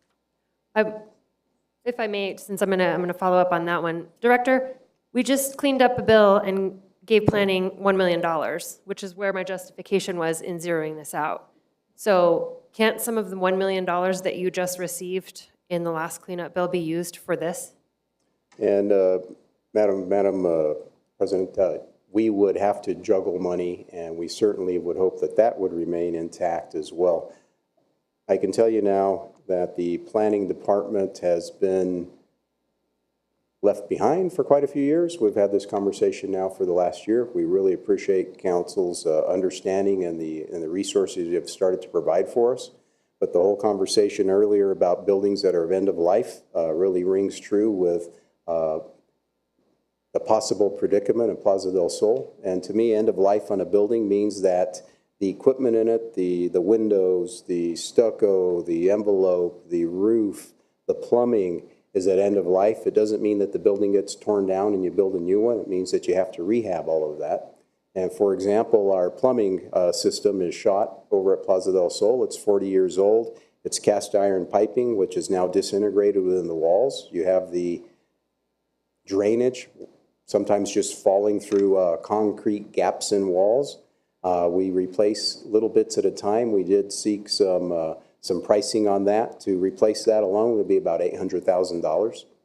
Our elevator system is now at end of life as far as the mechanics go. GSD is working on replacing the inner workings of each of the elevators over the next year.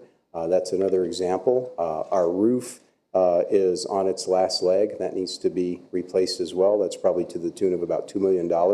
And we have 40-year-old windows that are in there, which also, I mean, anybody who's got 40-year-old windows in their house knows that times have really changed for energy efficiency, modernization, comfort of the employees at a certain point. And just to save the building, we need to replace all those windows. And so my understanding is that it would take about $6 million. And so we were really happy to see the $1 million coming our way, because that helped me start prioritizing what I was going to do with it. And I was probably going to replace those rotted out sewer pipes that we have throughout the building with it. Thank you. Any other questions? All right, thanks, Director Varela. Thank you. Counselors, moving on to Senior Affairs. The other Director Sanchez is here. Any questions for her? Okay, Counselor Sanchez, to Director Sanchez. Hi, Director. Thank you, Madam Chair. I just was wondering if you were going to be doing anything to my senior center that's in my district, and that's Los Volcanes. Madam Chair, Counselor, thank you for that question. We're going to do a lot of things to a lot of centers because, as you've mentioned many times I've heard, our population is increasing. We want to be very strategic also how we address a lot of the repairs that are needed as well as renovation needs. As we did provide in our council answers, we've actually recently completed a full facility assessment. That's the first time that's been done since 2013. So we really need to be able to have this full assessment report. And we provided a detailed list, mainly specifically at Los Volcanes. There does need to be some renovation needs that's going to happen there. But we are also looking to address a lot of the fire and safety needs at that facility. So we have many priorities, and we want to make sure that we're responsive to your constituents and continue to provide them with the robust programming, because we are seeing more than pre-pandemic numbers of these folks coming to our facilities. Thank you. I know at the Los Volcanes Senior Center now, they're utilizing the police substation parking lot, and they're also using, and they're parked on both sides of the street on Los Volcanes. And that street is a pretty major thoroughfare, and I'm just wondering if, you know, if there's any plans for some more parking or another way to facilitate more people going. So what you did is you hired a good cook over there. And that man cooks an excellent huevos rancheros every Friday morning. So he has people, I think, coming from all over the city to eat the food. And right now, we don't have enough parking for them, at least on Fridays. Madam Chair and Councilor Sanchez, I couldn't agree more with that. Francisco is a fantastic cook at Los Volcanes, and they are bringing folks from all over the place.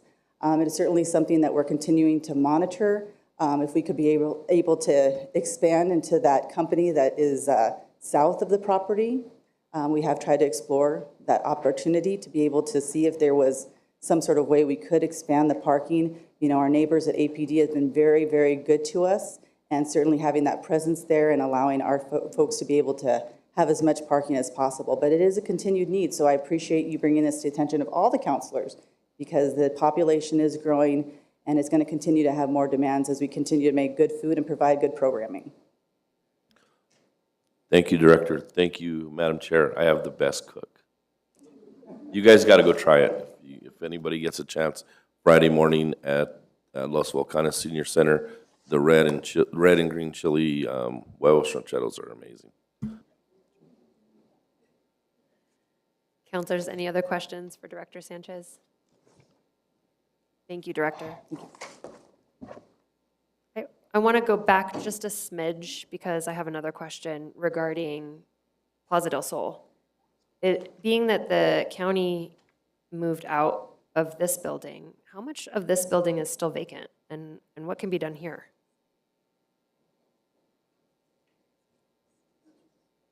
Do we know? Yeah? Sorry. Thank you, Director Montoya, for not going home after I told you you should. Now you're wishing you did. So if you'll just, Madam Chair, if you can just repeat the question, please.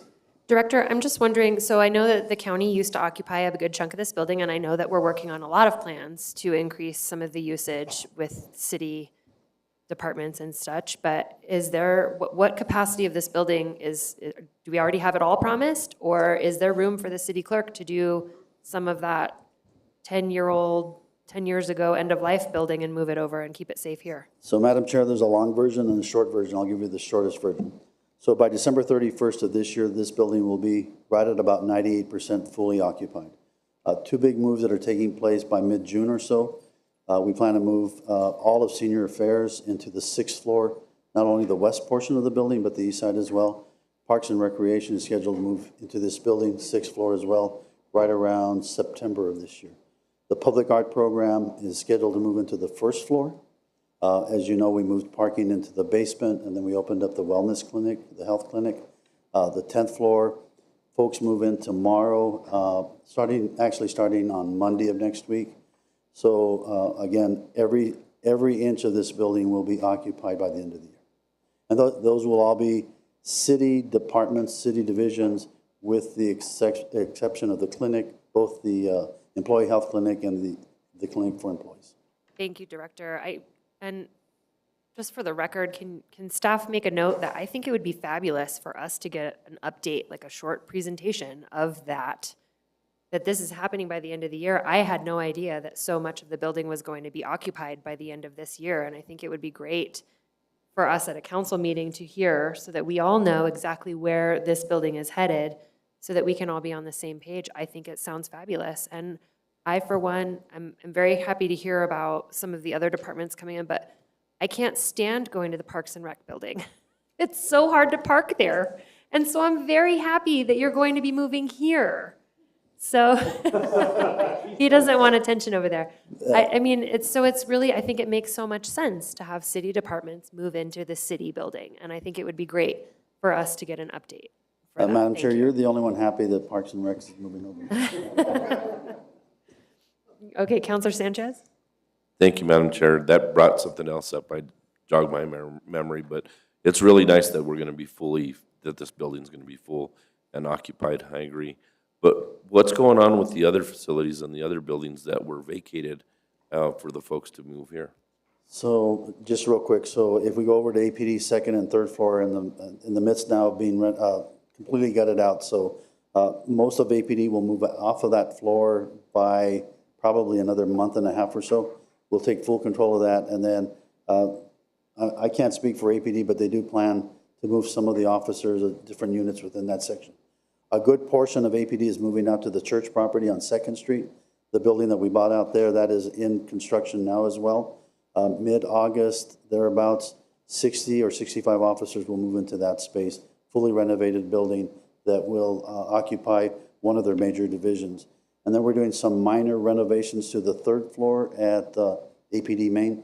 That's the other, those are the two big projects that are currently going on. The last thing that we're doing, the entryway on the south side of the building to APD Main is also being renovated, and then some work over on the parking garage side. Out at Pino Yards, the Water Authority moved out of Building J and E. We have plans now to renovate that building and move a portion of traffic engineering and not general services, but our DMD general services unit into that building as well. So there's a little bit of shuffling that's going around. We're hoping to have everything accomplished, not only in this building, but at the outlying areas as well by the end of the year as well. What about the old Parks and Rec building? Madam Chair and Councilor Sanchez, I'll go into a little more detail. The plan is that once Parks and Rec moves out, we need additional space for the planning department. Director Varela has hired additional employees, and there's no space to put them. Our plan is to vacate the 8th floor at Plaza and move a good contingency of that group out to Parks and Rec. Not all of Building A and B at 4th Street is being vacated. A good portion of general services facilities stays in the building. Most of the security moved into this building, but the plan is to move a portion of DMD's construction services out to 4th Street. And then that gives additional room at Plaza del Sol for expansion with the planning department. Thank you. And do we have sufficient fueling stations for all the vehicles? I know when I was a police officer, we had to drive quite a ways just to make sure that we didn't run out of fuel. And we had to make sure that we were always watching that fuel gauge to make sure that we could get back and continue with the next day. Madam Chair and Councilor Sanchez, I don't want to steal Director's Craig's answer to that, but I can answer it for you. We have 3 fueling stations on the east side of the city right now. Pino Yards, 4th Street, and the one over by Animal Services. We're in dire need for something on the west side of the river. We currently are looking at different properties to see if we can add a second yard for a lot of, not only DMD, but parks for a lot of our general services workers to store their vehicles. That would be their point of dropping off their vehicle in the morning and going to work and then coming back. So we are looking for something on the west side. We do not have a fueling station there now. Could they utilize the West Side Transit Center as a fueling station? You want to answer that? Madam Chair. Let's see if I can do this right. All right, Madam Chair, Councilor Sanchez, yes, we recently worked with Transit to get the ability to fuel city vehicles there without violating federal rules. So that is an option now. Thank you. And I know we'll probably need something a little bit further north of that facility as well. I know my district and Councilor Lewis's district probably do not have a fueling station. Counselor Lewis? Madam Chair, I'm just interested in how we do that. Is that we have fueling trucks that fuel those vehicles at the Northwest Transit?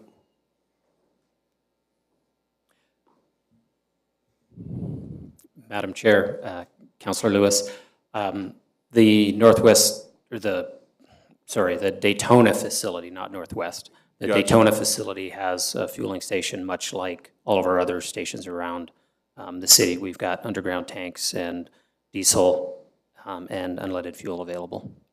Okay. Yeah, right. I guess I missed that. Are you looking at the ability to be able to fuel, vehicles at the, in another location other than that on the west side?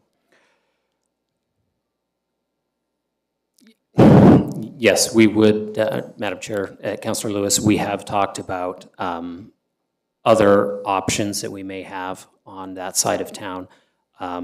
Solid waste, if we do something with the facility there, we may be able to add fueling for city fleet there and do something with their enterprise fund to allow us to fuel the regular city fleet.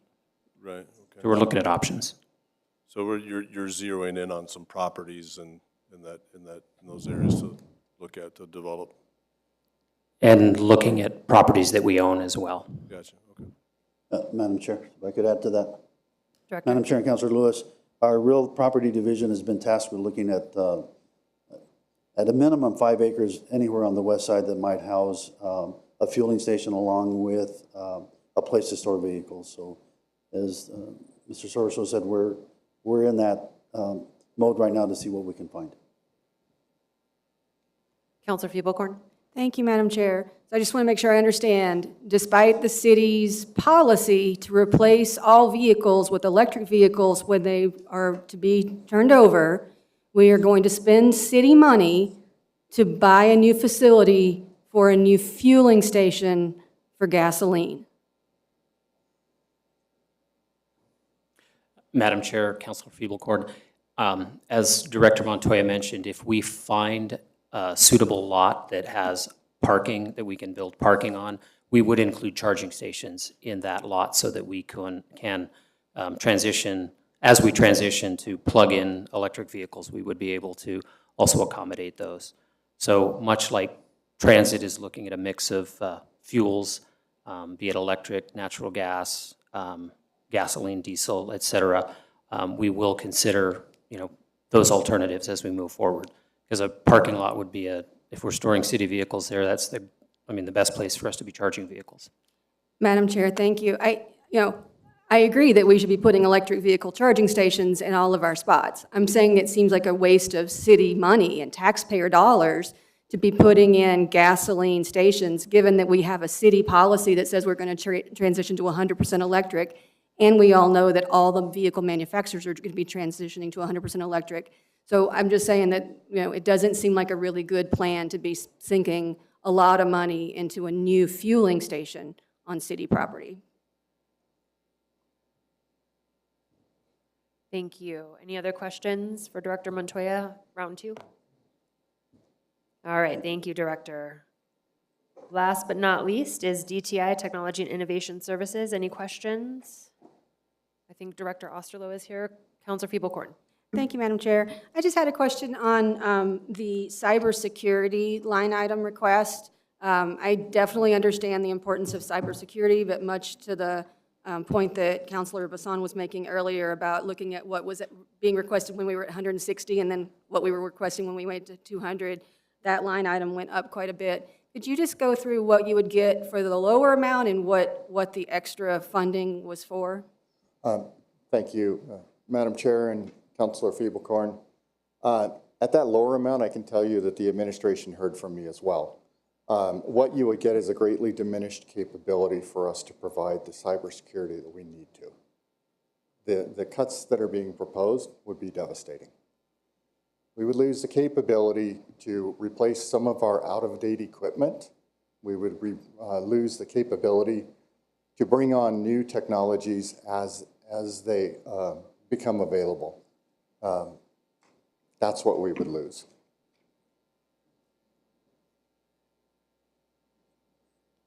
Thank you, Madam Chair. That's all I had. Thank you. Any other questions? All right, thank you. Oh, Mr. Sorso? Madam Chair, I need to tell you that this is probably Brian Osterloh's last meeting. Thank you for scheduling it at a time that he could attend and speak to cybersecurity, because I think as of Friday, he is just going to hope for the best for us. March 31st, but yes. Well, good luck on your ventures, and I hope that we all don't have to just hope for the best as of Friday. I hope that there is a backup plan in place. But good luck to you, and thank you for joining us tonight. Thank you. All right, well, counselors, any other questions for any of the directors at this point in time that came up last minute, or are we good? All right, thank you. So we're going to move on to agenda item A, which is R100. R100 is approving the programming of funds and projects for the 2023 through 2032 decade plan for capital improvements, including the 2023 two-year capital budget. I move it to pass. Is there a second? There's a couple seconds surrounding me. Thank you. I would like to move committee substitute R100 in your iPads. Thank you, Counselor Feeblecorn with the second. Counselors, we do have some amendments in your iPads, so we're going to start in the order of which they were received. You also have them in paper copies in front of you. We're going to start with Counselor Feeblecorn, Amendment A, or now known as 1. Counselor Bassan? Thank you. Yes, Mr. Muniz? Just wanted to, we need to vote on the actual committee sub before we yeah. move to amendments. So. Thank you for your reminder. All right, so counselors, all those in favor of the committee substitute at this point, raise your hand and say yes. Yes. Any opposed? All right, that passes 9-0. Thank you for the reminder. Now we can move on to amendments. Counselor Feeblecorn. Thank you, Madam Chair. I will move floor amendment number 1. This is on page 2, line 1, change the title from Zuni, Pennsylvania storm drainage to Southeast Heights green stormwater improvements, increase the amount by $1 million. And on page 2, line 2, change the title from Pueblo Alto flood mitigation to Pueblo Alto Mile High flood mitigation and decrease the amount by $1 million. The reason for this is we are trying to come up with a comprehensive approach to flooding and stormwater management in our area. And the change of description on that first line item will allow funding for projects in Councilor Grout's, in mine, or in Councilor Davis's district, because as we all know, water doesn't look at those districts, so we want to be able to do any kind of project that we need there. And then I'm taking $1 million from the Pueblo Alto Mile High flood mitigation project in my district and moving it into that area-wide fund. All right, counselors, any questions or comments on that amendment? Counselors, those in favor of Amendment 1, raise your hand and say yes. Yes. Any opposed? It passes on an 8-1. All right, Counselor Feeblecorn, Amendment number 2. Thank you. Counselor Bassan, who was the 1? I'm sorry. Okay. I'm going to blame allergies, Albuquerque. It's 8-0. Thank you. Counselor Davis is excused. Thank you. Thank you, Madam Chair. I will move floor amendment number 2. That's on page 2, line 9, entitled Advanced Right-of-Way Acquisition, decrease the amount by $150,000. And on page 4, line 8, entitled Animal Shelter Rehab, increase the amount by $150,000. The rationale for this is, while I definitely think we need a small slush fund for right-of-way acquisition, most of the projects that have been in my district, in my tenure, have been paid for out of project funds. And so I do think it's really important that we get the animal shelter rehab back up to the level that they requested, minus the $2 million that we will work on in a different time. So that just takes that $150 away from that and puts it back into the animal shelter rehab, so we keep that even.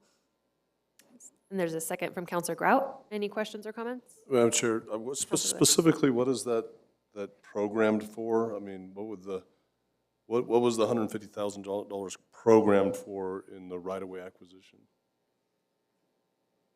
That seems like a question probably for Director Montoya. It's like we jinxed it from the beginning.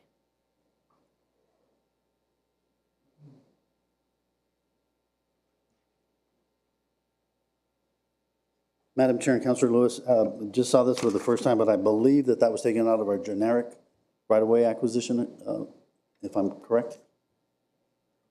I believe so. I didn't hear anything about specifics per se, but So Director, generally, what would we, I believe that total amount, started from your office there. So generally, what is it programmed for? Right-of-way acquisition, just parcels throughout the city. So say McMahon, Madam Chair and Councilor Lewis, so say that we had three parcels at McMahon that we needed to acquire. So we have just a generic account that's called right-of-way acquisition. And whenever we need to buy property, either to install a signal, install streetlights, widen the street, add curb and gutter, any of those sort of things, if it's privately owned property and we need to go after it, we appraise the value of the property and then purchase it from the individual. So right-of-way acquisition is just to purchase right-of-way. So we're buying up right-of-ways for, major projects, of course, with, just say, Unser, the other that you mentioned with McMahon, not to mention the many other, projects that are either, partially funded or on their way or in the future. Pretty important that we have this money set aside to be able to do that. Madam Chair and Councilor Lewis, I'll just give you 3 or 4 quick examples. So in Councilor Bassan's district, San Pedro, we're going to have to acquire probably 3 or 4 parcels just to widen that stretch from Alameda to Paseo. In Councilor, let's see, with the reorg, I believe it's in probably still in Councilor Bassan's district, El Pueblo and Channel Road. We're going to have to acquire a small parcel of that property in order to expand that intersection. It's those types of projects. Okay. Thank you, Director. And Madam Chair, and I'd love to be able to support, increasing that animal shelter rehab. I just wonder if we could find some other ways to be able to do that rather than taking it from that account. Councilor Bullcorn? Madam Chair, thank you for the points, Councilor Lewis. I really did just do this for a small amount. It's $150,000 with the rationale that the projects that I've had in District 7, and perhaps it's different elsewhere, and I'm happy to change this, but the projects that we've done right-of-way acquisition on in District 7 in the last year have been paid for out of our specific project funds. And so this seems like kind of, I don't want to use this term, but I can't think of a better one, a slush fund to kind of make up the difference on those projects. And I feel like 150 out of $1 million probably would not impact our ability to do that. But if that is, if it is going to impact it, I agree that we could look for support elsewhere. And Madam Chair and Councilor Fee Wilcorn, and I appreciate Councilor Lewis is looking out for us, but we can support this amendment. Okay, councilors, any other questions? All right, Councilor Feeblehorn, anything to close? Urge your support. Councilors, all those in favor of this amendment number 2, please raise your hand and say yes. Yes. All those opposed? So 6-2, that passes. All right, Councilor Feeblehorn, number 3. Thank you, Madam Chair. Floor amendment number 3 on page 2, line 16, entitled Median and Interstate Landscaping, decrease the amount by $500,000. On page 4, line 9, entitled Veterinary Clinics, increase the amount by $500,000. The rationale for this is, and I worked with Councilor Bassan to make sure that this was workable for us. I know several of our councilors have medians as a priority for us, including District 7. But I just was very successful at the legislature getting the District 7 medians completely paid for. Thank you, Senator Tallman and Senator Ivy Soto. And so I won't be needing the funds for District 7. I know that there's still a lot in this line item for the other districts, but I thought if I wasn't going to be needing any additional for District 7, I would move that money to complete the veterinary clinics that we heard from Director Otego about earlier. And there's a motion, is there a second? Second from Councilor Jones. Councilor Lewis? Madam Chair, really same question. I guess I would ask the director, is how much was programmed out of the $4 million or so in median interstate landscaping for District 7? Madam Chair and Councilor Lewis, I don't have the list in front of me. I'll ask Mark to assist me, but I believe what we identified was just generic money for medians throughout the city. I'm not sure that we, and Mark can correct me if I'm wrong. I mean, Director, I mean, as you know, we could spend $4 million in my district tomorrow and not even touch anywhere close to what we need to completing the medians in District 5. So is the median program, I know we have this program, is it programmed with some equity throughout the districts, or do we not even do that, or is it programmed by streets? Because I know there's a number of them, you know, in our district that would, again, that would total way more than $4 million. Mr. Motzko? Madam Chair, Councilor Lewis, you're absolutely right. Currently, we don't have any programs for District 7, so Council Feeblecorn is going to the state legislator is an excellent idea. We did the same with your predecessor on Irving. Currently, if approved, we can do $3.5 million out of the median and interstate landscaping. We have Western Trail from Atrisco Drive to Unser Boulevard in your district, and other districts identified as well. Okay, so I guess what I keyed into there is there's just that's just not how it's programmed as far as by district like that. And so I guess I would ask our staff: are there some alternatives of this? Okay, let's say I want to support the this funding, but are there some alternatives that would just make a little more sense, or a little more in line to what might have been programmed or available for the animal veterinary clinic? Madam Chair, Councilor Lewis, I would need to look through the list really quick to see what would kind of match up, but I can definitely take a look and see where there could be a difference of where that program would come from instead. So if you can give me a couple minutes to see. Okay. Madam Chair, if it would be helpful. Yeah, Director? Councilor Lewis, just to identify 3 major projects in your council district. So we're just completing the medians on Irving.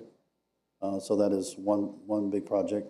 Of course, you know, we completed the medians on Taylor Ranch. The next big project is going to be West Side Boulevard. We have all of the funding for that project from 528 to Golf Course. Those are at least 3 that we should complete or will have completed by the end of the year. And I know that there are other needs in your district as well. So. Well, we can go down the list. I mean, Paseo and Unser and McMahon, and you know, I mean, multitude of roads out in that area that we have funds moving forward, and we've prioritized them, and so you know, again, they're not. We don't take that fund generally and divide it up by council district, and yet that's the purpose of this. It's saying that because you know, we'll find it somewhere else for for District 7, but that's not where it's programmed anyway. So, you know. Councilor, okay, thank you. And real quick on that, and then Councilor Benton, did you say that those medians that you listed off in Councilor Lewis's district are primarily funded already? So Irving, Madam Chair, I believe Irving is completed probably in another 6 weeks or so. West Side Boulevard is fully funded. And of course, we finished the Taylor Ranch medians. I'm just trying to think what else I'm not sure. We'd have to check to see if we have funding for McMahon once that's complete, for any type of median landscaping that goes there. Mark, help me out here. I can't think of anything else in council. It's okay, Director. I wanted to clarify that some of them are fully funded. Yes. Is really what I was thinking. Madam Chair, I mean, there's a number, we can all name district, projects that are funded right now, but there was a reason why the department requested the $4 million or so for for that. And this is, look, when in a district where there's constant construction going on, and where we're constantly programming for new roads, this is one of those things where what happens is we build, or we widen some roads, or we build some areas that connect some major areas of the district, or the west side. and then years go by before any kind of medians happen. So then we're dealing with weeds and so, I mean, these are projects that take just a long time to fund. So that's part of the purpose of this GEO bond program, is that we program money in here so that when we need it, you know, when we have the need for it, these roads don't, these medians don't just go years and years with just being dirt. And that's what they are. I mean, we have many, many roads. We mentioned 3 projects that might be funded right now that are funded because of years and years of GEO bond program monies like this. And so, you know, I want to just be careful pulling money away from that. Thank you, Counselor Benton. Yeah, I'd just like to point out that historically, this has been a citywide fund. It hasn't been used for large projects. I've got a project down on Broadway where there's never been any median to speak of, that we're working the cost of the landscape as part of the project. So, and correct me if I'm wrong, Mark or Director, that you know, this is a citywide fund. We've used it in more micro ways, I think, typically. And then when we've got a big project, we work to fully fund the landscape or the streetscape and the median. So I just wanted to point that out, that historically that's the way I've seen it, and that on a big project of the type that Councilor Lewis obviously has, needs to be figured into the project typically. Counselor Pena? Or did you have a question? I'm sorry, Counselor Benton. Thank you.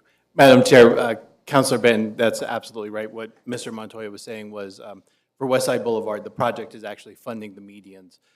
This pot of money is primarily, as we all know, this was Barbara Taylor's baby with the landscape, the prototype median landscape project. And, you know, this is actually one of our most popular projects. We get a lot of 311 calls asking who is going to landscape my median next. So it's one where we have much more demand than funding. I would like to apologize to Councilor Lewis. I misread my own report. Obviously, Western Trail from Atrisco Drive to Unser Boulevard is in Councilor Sanchez's district. I have Montano from Unser to Vista Montano programmed with this money that we would like to do in your district, Councilor. Yeah, and Madam Councilor Chair, Lewis? Yeah, go ahead. Yeah, if it's, I mean, again, I think it's one thing, I know, Mark, you probably agree too, that, I mean, every project we're talking about, we're having to factor in inflation right now too. And so dollars that were put aside in GEO bond programs previously, and now we're coming and saying, okay, that's funded, and then we're finding out that it's not funded because of the increase in costs as well. And so it's hard to be able to say, hey, that we're going to do that project next year and it's funded. I mean, when it comes to construction right now, it usually means it's not. I mean, and because we're coming back and we're having to figure out, you know, how to fund that some more. So anyways, thank you. Counselor Benton, were you finished? Yeah. Okay. Counselor Pena? Thank you, Madam Chair. Just a quick question. I support the amendment. I agree about all the dialogue on the median stuff. I just wanted to ask, what medians are programmed in District 3? Mr. Motzko. Madam Chair, Councilor Pena, currently in our sub-project list in your book on page 33, you can see that we've scheduled 98th from Gibson to Blake as a median in your district that we would like to landscape starting in 2024. Thank you. And I just want to say, I also agree with the dialogue on this, and I'm not arguing at all about any of the medians. I currently have been putting in funding for median upgrades in District 4. I mean, it's clearly a message for all of the council districts, so it is a priority, and I respect the need for as much funding as possible in this area, but I also, you know, can respect Councilor Fiebelkorn's position on the justification of the mentality behind it. But I did want to make sure to be clear that it's not that I am opposed to any medians or that I was trying to single out any certain council districts or whatnot. We all definitely have that priority, I think. And when I was asking and meeting with counselors to find out what their priorities were, more than 2 counselors ended up having medians as their listed priority for what they wanted to do with this program. So, Madam Chair, Counselor Lewis? It's absolutely fair to present these type of amendments. I'm not questioning that at all, but I mean, I think the discussion's important, and it just needs to make sense, and that's why I think if there is an alternative for this, it's certainly something I would look at supporting.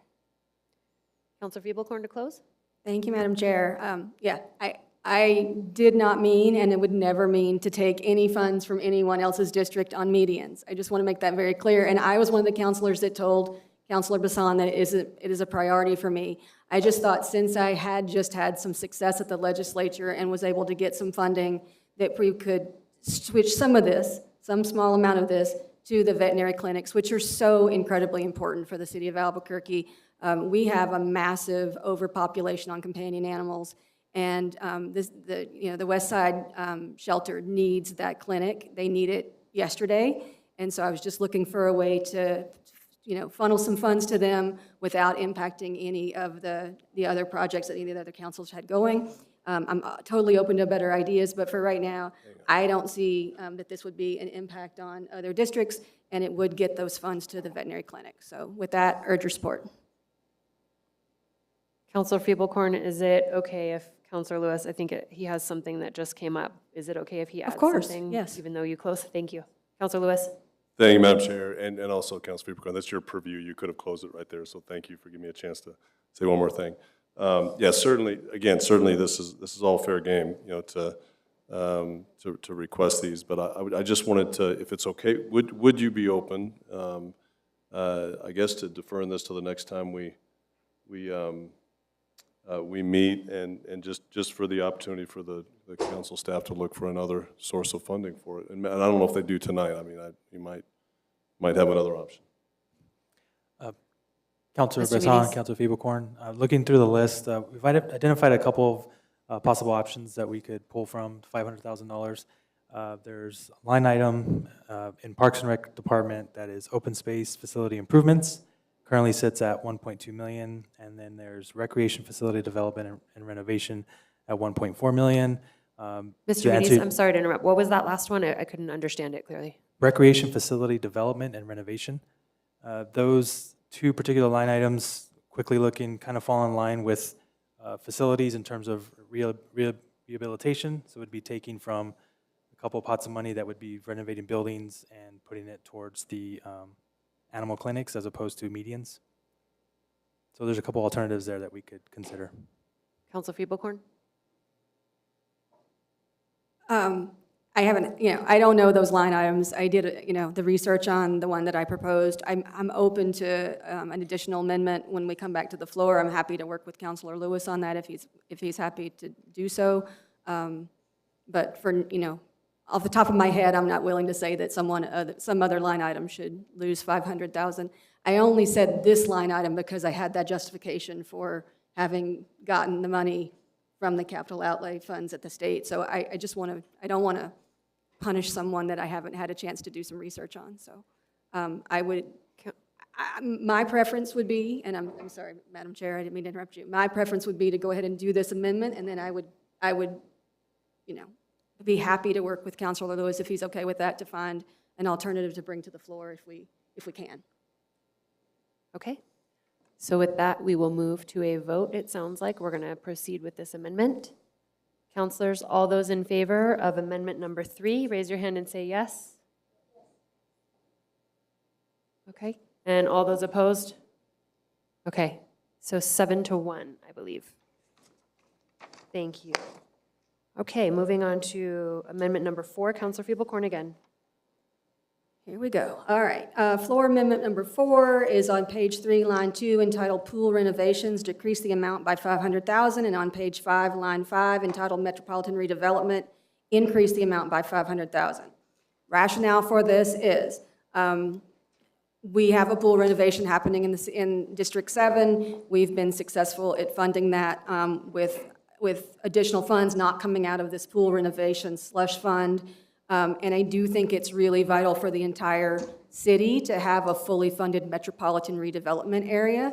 And so I am proposing to change this, not saying that pool renovations are not important, but saying that there are project funds available for a lot of these, and it does leave money in that slush fund, if you will, for things like emergency repairs or incidental changes. But if you're going to do a pool rehab, I guarantee you, I just went through this, I know it costs more than what's in this slush fund to do. So with that, I would move that floor amendment number 4. There's a motion and a second from Counselor Grout. Any questions, counselors? Counselor Sanchez. Thank you, Madam Chair. I'm all for pools. I hate to see any money being pulled away from our children, our seniors, and all walks of life. Everybody uses the pools. What exactly would the Metropolitan Redevelopment Project actually be funding versus when we're looking at the hundreds of, the thousands of people that are going to be using the pools? And we're talking from ages very young to seniors. And I know that the pools are constantly going through a state of repair. It's just the nature of having a pool. So I just want to make sure that that those pools get what they need, and our citizens, our children, our young adults, the high schoolers who use the pools constantly every day, and also the seniors who actually go in for rehab and other activities can make sure that they have a good working operational pool to use throughout the city. Counselor, is that a question for the department? Yes. Or for Mr. Sorso or Mr. I'm Monson? trying to figure out what that money would be used for in reference to the Metropolitan Redevelopment Project line, and how that would help versus the amount of people that'd be using the pool. Mr. Motzko, who do you want to Sure, answer I that? think we had, if I could, I think we had the Counselor Finn. Director of Economic Development explain what those 3 projects were on tap for the Metropolitan Redevelopment Fund. It has projects in 3 parts of the city that are, including the Manal MRA, which is a big deal where we're trying to restore that area. I'm all for this restoration of the MR funds. Maybe this isn't the best place. I'd like to hear from the Director of Parks what this specific $500,000 would be used for, if I could. Director Simon? Thank you, Counselor.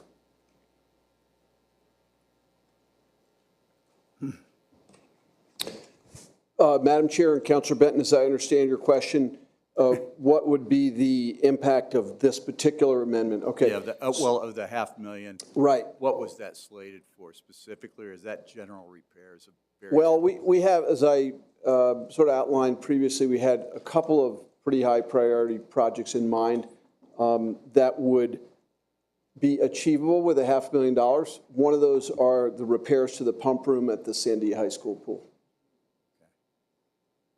Essentially, that's it's smaller projects in pools throughout the city. Look, I think Councilor Feeblecorn is correct that some of these pool projects are, complicated and expensive. Other ones, do fall into that medium to large size repair. Things like boilers, pump and circulation equipment, and occasionally things like gutters or decks. So I think the casualty here would be one of those small to medium to large size projects, of which we have several.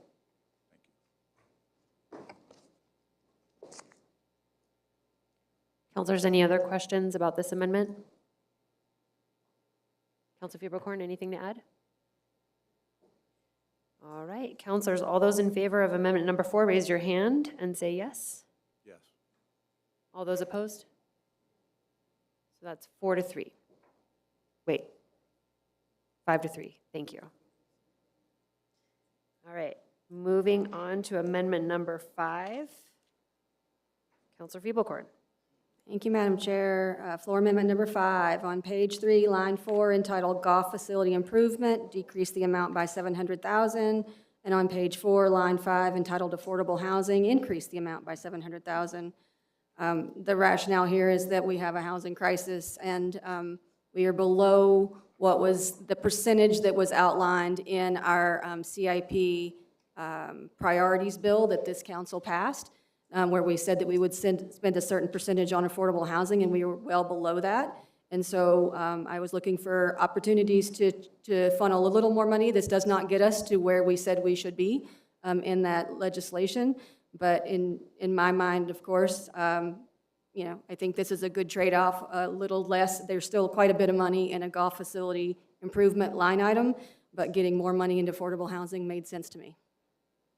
Counselors, any questions? Counselor Jones? Thank you, Madam Chair. Basically, I'm going to make a comment, and that is, yes, it is important that we take care of affordable housing. However, we have to remember that the money that is in this fund is provided by our taxpayers. And golf facility improvement is one of the things that the taxpayers vote to keep in good condition and to use, plus they have to pay to use them. I think to take everything away from, or not everything, too many things away from what we as taxpaying citizens need and use, perhaps in fact, we already know there's a great deal of money ready for affordable housing now. I think I will vote against this because we already have 7.5 million in affordable housing, and we need to take care of the taxpayers and the other people of the city also, not just one faction. So I will vote no on this. Counselor Lewis? Madam President, would the, maybe if the Director of Parks and Rec would just talk about the, I'm assuming that was their original request for golf facility improvements. So again, what was it programmed for, and what would we be going out without by switching these funds?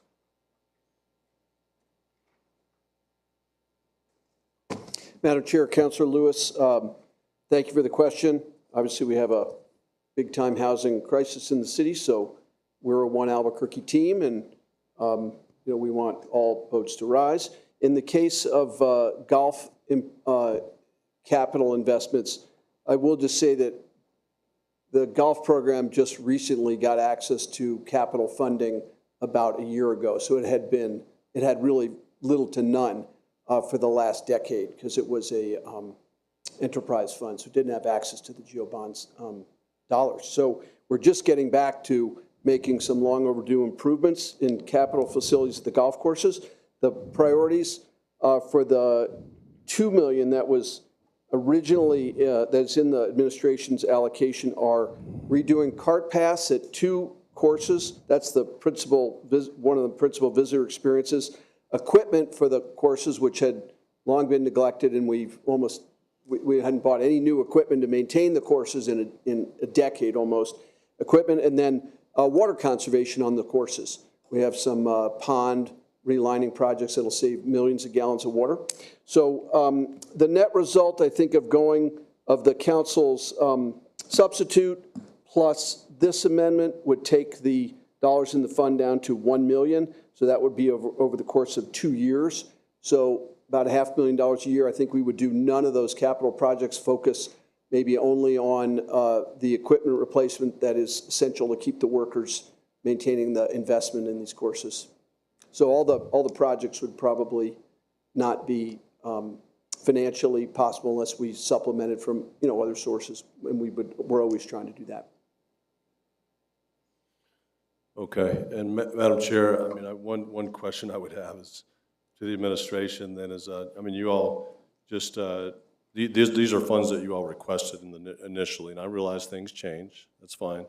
But it begs the question of and you were okay with giving up $700,000 to there, so I'm assuming you're okay with it. If you're not, then I'd love to hear that. And my next question would be, is there anything else you're okay with? I mean, is there anything else in what you programmed that you would, you'd have any of the directors that would come up here tonight? I appreciate you all being compliant and saying, hey, we want to work with you guys on this. But it really, I guess it really begs the question, is there, is there a couple $100,000 more dollars? Is there another few million in some of these other requests that that you could say, hey, over the next year, I think we can get by without that, you know, in the next few years, because I certainly would like to know, because there's some other projects that I'd like to boost up. Counselors, any other questions? Let the, Oh, I'm sorry. Mr. Soroso?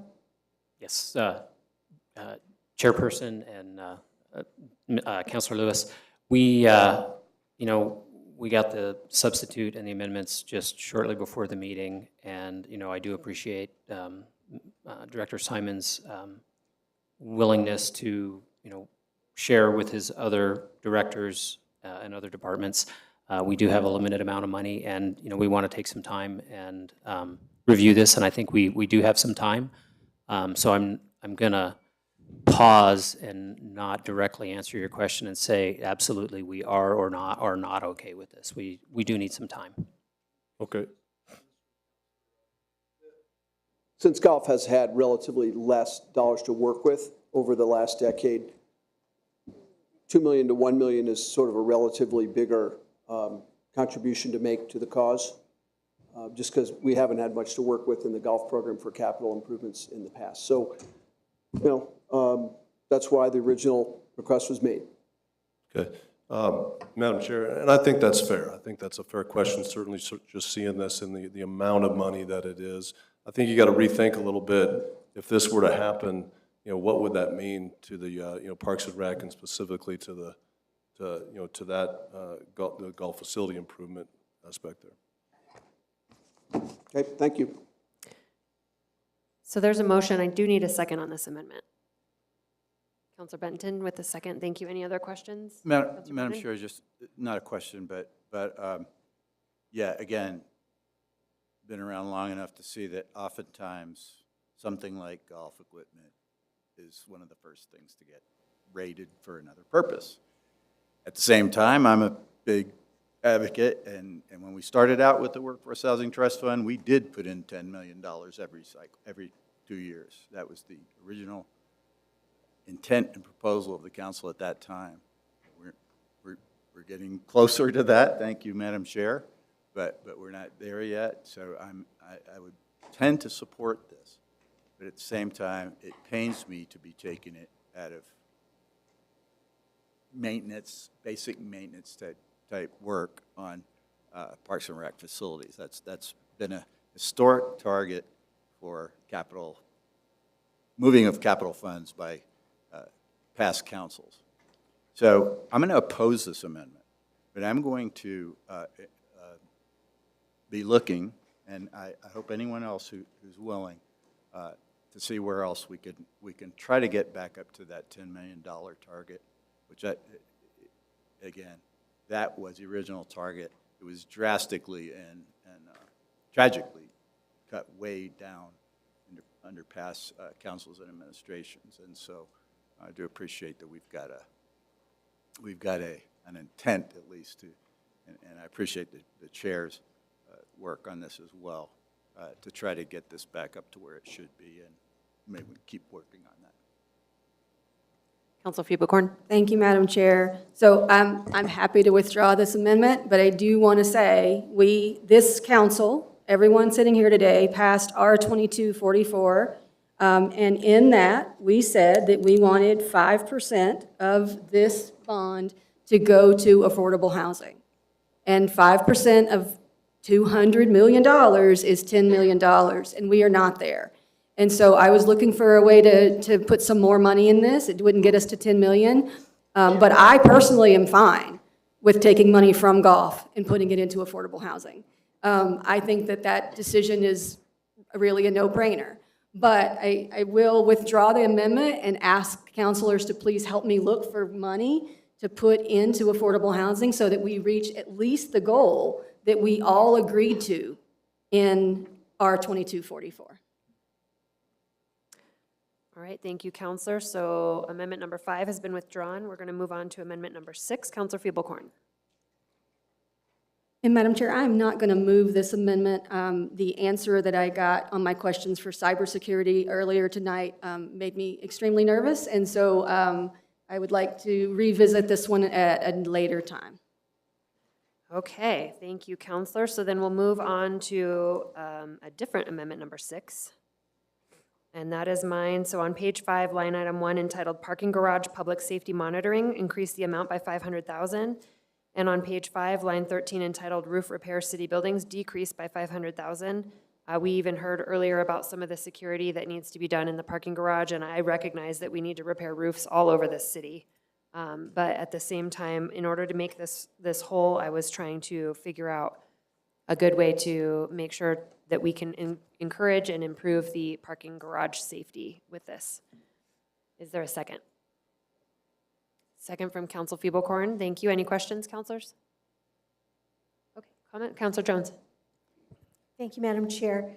I understand that it would be nice to do some of these things.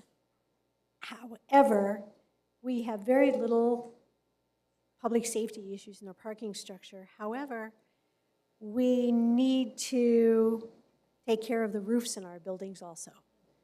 They are our #1 capital asset in the city of Albuquerque, is that we can do anything with. We have capital improvements in streets, but we can't sell them.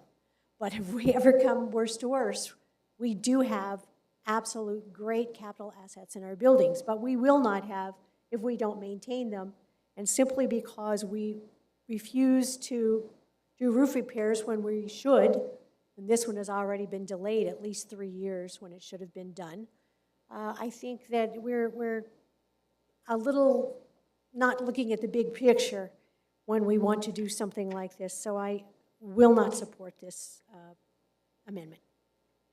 And Mr. Soroso or Mr. Motzko, can you tell us what would be the benefits? Or I realize that, this is taking from Peter for Paul and all of that, but yet at the same time, is there a priority here if we were to pick one? Madam Chair, I have to, first of all, thank Councilor Jones. We've talked about these issues over the years, and definitely our building envelopes are a priority for us. But we are, and we may have Deputy Director Turner come back and talk a little bit about some of the safety stuff that we are doing in the structures. We are moving forward now. We've got a funding source. We're adding cameras. If you've been in the structure, you've probably seen them pulling cable or wire so that we can network those cameras. So we are doing a significant amount of work in this parking structure now, and we have some work scheduled for some of the other structures to address safety issues. And there's never enough money for roofs, and I can't say anything other than there's never enough money for roofs. Thank you, Mr. Soroso. Even though you're saying that, and I'm fine with you saying that, on the $160 million bill, it had $1.4 million requested for roofs. So when the new bill came out for $2.5 million, I figured if we take the $500,000 to do a little bit of both, we would be able to do the public safety in the garage while still increasing the original thought from the administration by $600,000. So I feel like this is a good way to compromise and make sure to get as much as the administration early on thought was enough, while also increasing and doing some public safety in the garage. And Madam Chair, I can appreciate the logic. I think it works well. However, when we are looking at a roofing project, and we've all talked about trying to fund things entirely, and 500 short on a project that's going to take, $1.5 million keeps the project from getting done. The safety improvements, we can add a camera here, we can add a camera there, we can add, conduit for future cameras, so we can piecemeal the security and get there. It'll take a little longer, but we can do that piecemeal, whereas if we take large chunks of money away from roofing, that may prevent us from doing that project. Because the roofs, if you're doing a replacement, you can't piecemeal it. I'm just not a fan of piecemealing anything, but at the same time, I think that with some of the roof repairs, this is, again, we're never gonna have enough. But if we can actually finish the security on something too, then I think that's worthy. But Councilor Jones. Thank you, Madam Chair. And of course, also, I want to remind everyone, as we piecemeal and patch roofs, or even don't patch roofs, they get worse and worse and worse, even when we patch them, because when a roof has failed, the roof has failed. And it has to, especially the flat roofs that we're talking about, which are the worst thing that man ever created. And we, having had to repair a few of those. And I can't support this because I think we have to take care of our greatest assets in the city, which is our buildings and streets. And if we don't take care of those, we're going to get in deep debt trying to get them fixed at a later date if we don't do them on a regular basis and keep things in reasonably good repair. So again, I'm sorry, Counselor, but I just can't vote on this one. Thank you. Counselor Ben. Director, did you have something to add? Madam Chair, I don't, I was just open for any questions that you might have. But Thank you. I can't say that the roofing account, I mean, this money would, Councilor Jones is absolutely correct. This would not fund one project entirely. It's really more for the smaller roofs. We just did Chemo, we just did South Broadway, some of those kind of roofs. The convention center, we had to assemble and borrow money to fix that. That was almost $6.5–7 million just for the East Complex. Once we decided to do the North or the West Complex, we're looking at about $9 million. So you'll never have enough money in the bond program to do a brand new roof. This money is used to do patchwork and just make it last another few years. Thank you, Director. And I just want to add one thing before we, Counselor Jones, I am in no way insulted by the lack of support for this. I think that, it's me trying to make things whole. This is not a sword I'm going to choose to plead to you all to die on, but at the same time, I'm going to give it a try. So with that, though, I know that Mr. Soroso has something to add. Madam Chair, I also want to bring up the Gibson facility, and some of the money we had in the original bill was for roofs there. We have another facility that's in need of roof. It's 572,000 square feet, various ages, and we do need capital money for that roof as well. I would imagine that roof is probably going to be piecemealed. It's a series of roofs, so it's a little easier to do. Okay, with that, counselors, I urge your support, but if it's the will of the council to not head down this lane, I also respect that as well. So with that in mind, all counselors in favor of this amendment number 6, please raise your hand and say yes. And all those opposed, say no. All right. Counselor Lewis? I'm sorry. Are you in favor or against this? Okay, so is that 4-4? So it fails. Okay, thank you so much. Moving on to amendment number 7, Counselor Grout. Thank you, Madam Chair. I move Committee Amendment 7 on page 6, line 11. Change the title from 3% for open space land acquisition to 2.5% for open space land acquisition, and reduce the amount by $1 million. On page 3, line 17, entitled Albuquerque Community Safety Facility, decrease the amount by $500,000. On page 4, after line 28, add the following: to Harris Arroyo Biozone Education Center. The explanation for this amendment changes the mandated language for open space land acquisition from 3% to 2.5% as required by per 016-9. It reduces the open space land acquisition by $1 million. The amendment also reduces the community safety facility project by $500,000. This funding will refurbish or construct an educational building in the Tejeras Arroyo Biozone to be used for community groups and other visitors to the Tejeras Arroyo open space. Last year, the city purchased a couple of great parcels in the open space in the Tejeras Arroyo. It has 2 buildings it has a building there that would be a great educational facility. It also has a big, what is it called? A amphitheater for education and concerts, and I would like to see that developed. We have, if you all haven't been up there, it's a lovely facility, 15 minutes from downtown, and it's good for health education, welfare, just being out in the outdoors. So I urge your support. And there is a second from Counselor Pena. Counselor, I will say that the amendment on the screen and what we have, you just adjusted 1 million and 500,000 for a total of 1.5. Do you have another million somewhere for the 2.5? Because it still reads 2.5. Or is you adjusting it to 1.5 as the total? Okay, so if we can make sure that that amendment reflects 1.5. 1.5. Okay, Thank you. thank you. Counselors, any questions or comment? Counselor Benton? Question to clarify what you were talking about. So the education center would get 1.5. Mhm. Okay. And this is an existing It is. building? It is. So this was an improvement to an existing It facility? is. It sure is. And I think that, there has been talk about an education center in Northeast Heights, and I think this place is already there. It's not building anything new. It's just taking a building, a property that we have acquired, and developing it out and making it a great space for all of Albuquerque. Thank you. Thank you. Counselor Fiebelkorn? Thank you, Madam Chair. I didn't know this was already built, and so I'm just surprised. So there's an existing building, and what would the 1.5 million do for the existing building? Renovate it and also then build out, make walking paths, places, walking, what do they call those things for placemakers? It's a beautiful area. It's a gem in Albuquerque that we need to develop. Thank you.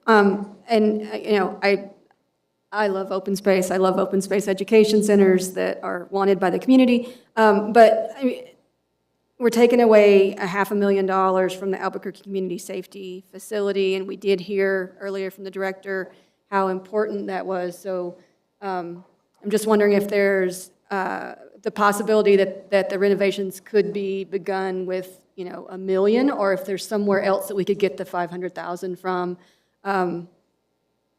Just wanted to get your thoughts.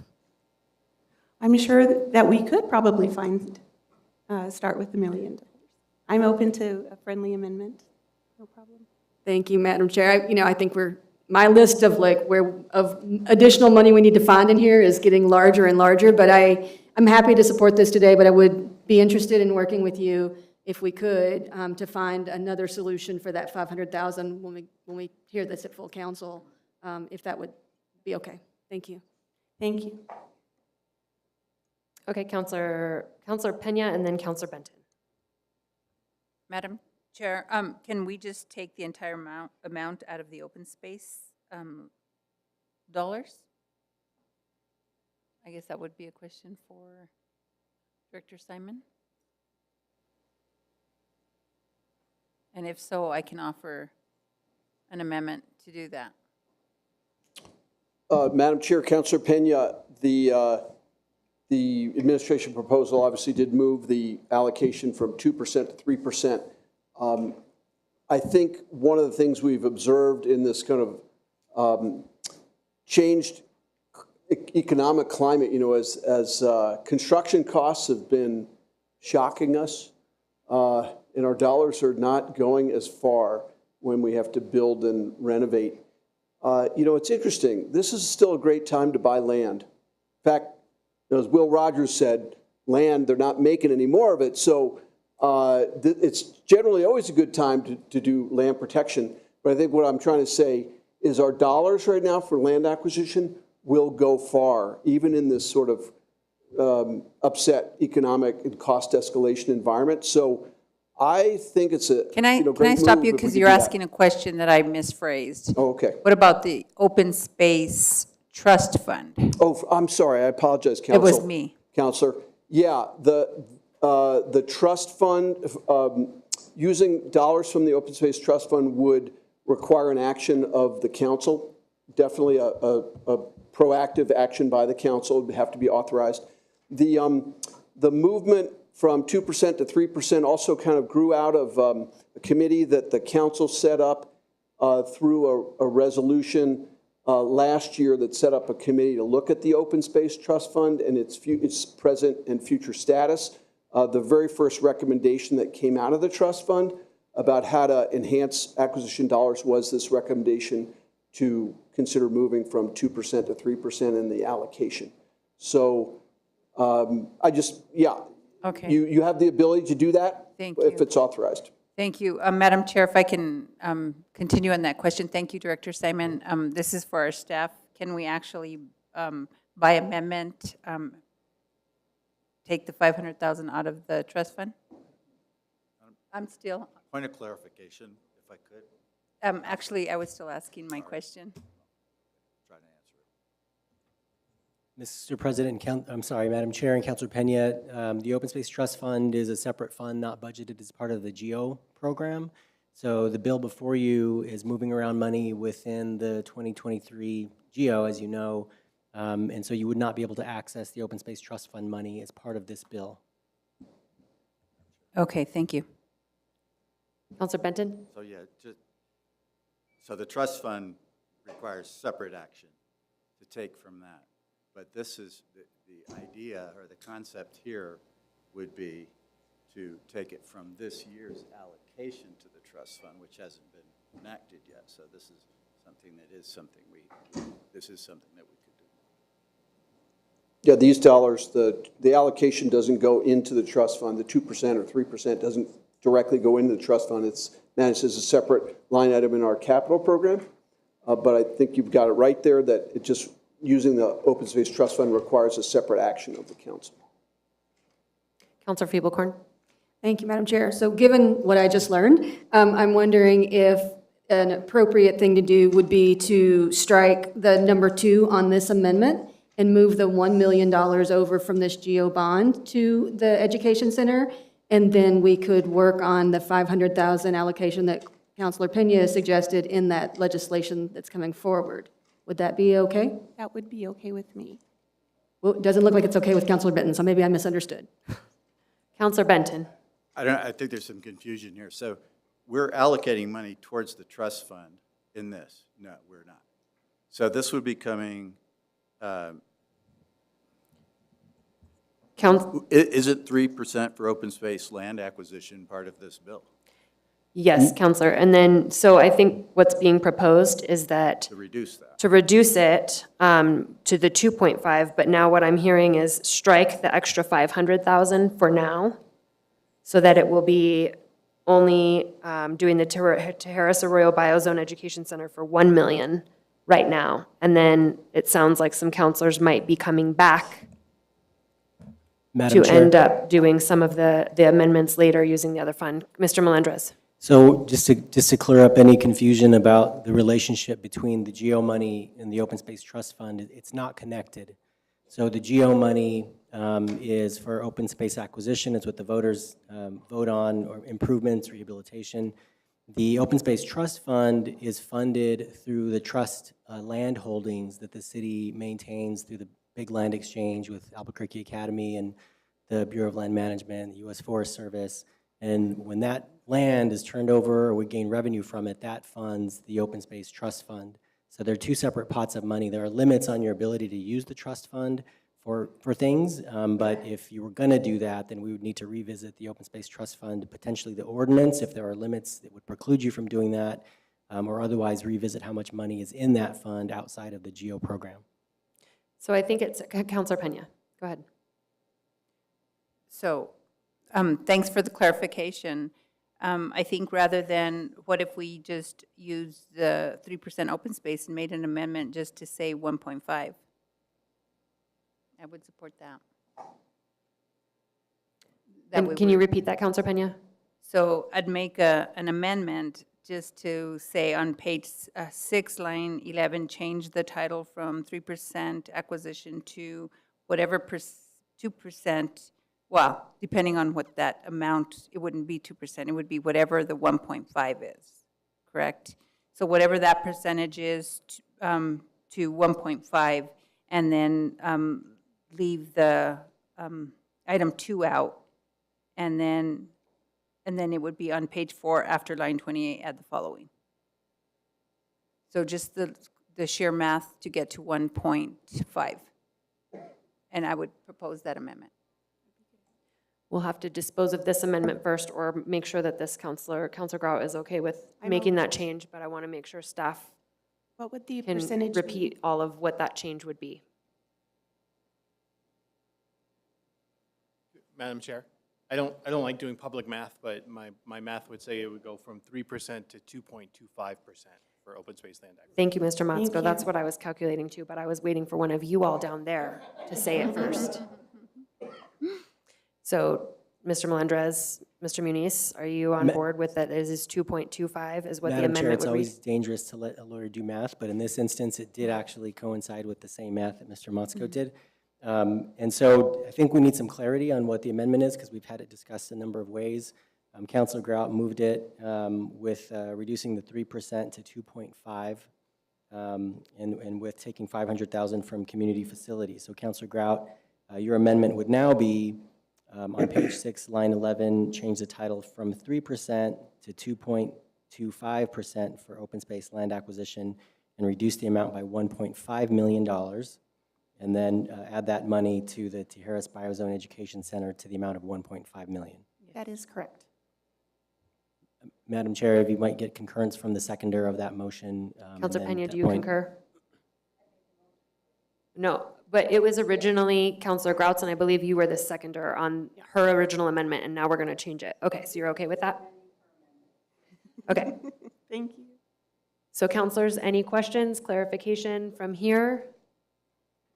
All right, so all those in favor, raise your hand and say yes. Any opposed? All right, that passes on an 8-0. And I believe, do you have another, does anybody else have more? I have one more amendment, I believe. No, it's going to be on, I'm sorry, it's going to be put on the screen. She's going to hand it out. Okay, perfect. Thank you. She's handing it out to us now. This is going to be amendment number 8.